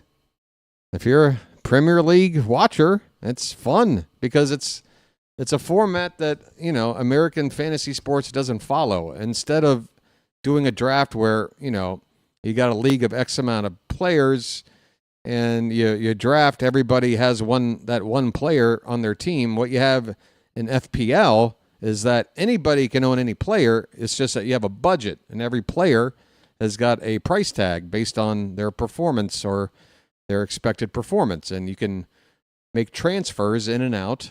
You're allowed 1 free one per week. You can hold 1 extra to have 2 in a week. That's it. But yeah, you got to manage around having a limited amount of transfers. You can make a transfer and spend points to do it if you want. So there's some strategy with that involved. It's a great game, Dr. Delay. You can start his team right now, even though, you know, obviously you're not going to have a great end-of-season rank missing the first 7 weeks, but just to get your feet wet for next year, try FPL. Fun game. It is neat. I tell you what, I mean, believe me, I was a fantasy, this is what I did. I mean, I covered the fantasy angle for NBC Sports in my time there. And that came from a fantasy background with MLB and Yahoo back in the early, late 90s. Folks, I go back to the 20th century with fantasy sports. I'm an old man. We used to call it rotisserie baseball back in my day. Anyway, I think me and DeLay are just having a personal conversation at this point, so I think I need to log off. It's not good optics. Everybody else left.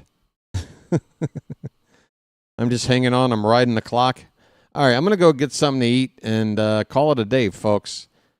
Sorry for what? No, you didn't do anything. I'm making the choice to have this conversation, and I'm enjoying it. I'm just realizing that, oh, holy cow, this really is just us now. And maybe I should sign off, right? But I've enjoyed it. We could talk more Premier League. Again, once the baseball season's over, Doc, I'm going to get caught up with my Spurs because they're having a nice season. I like seeing the results that I've been seeing, which if you're a Tottenham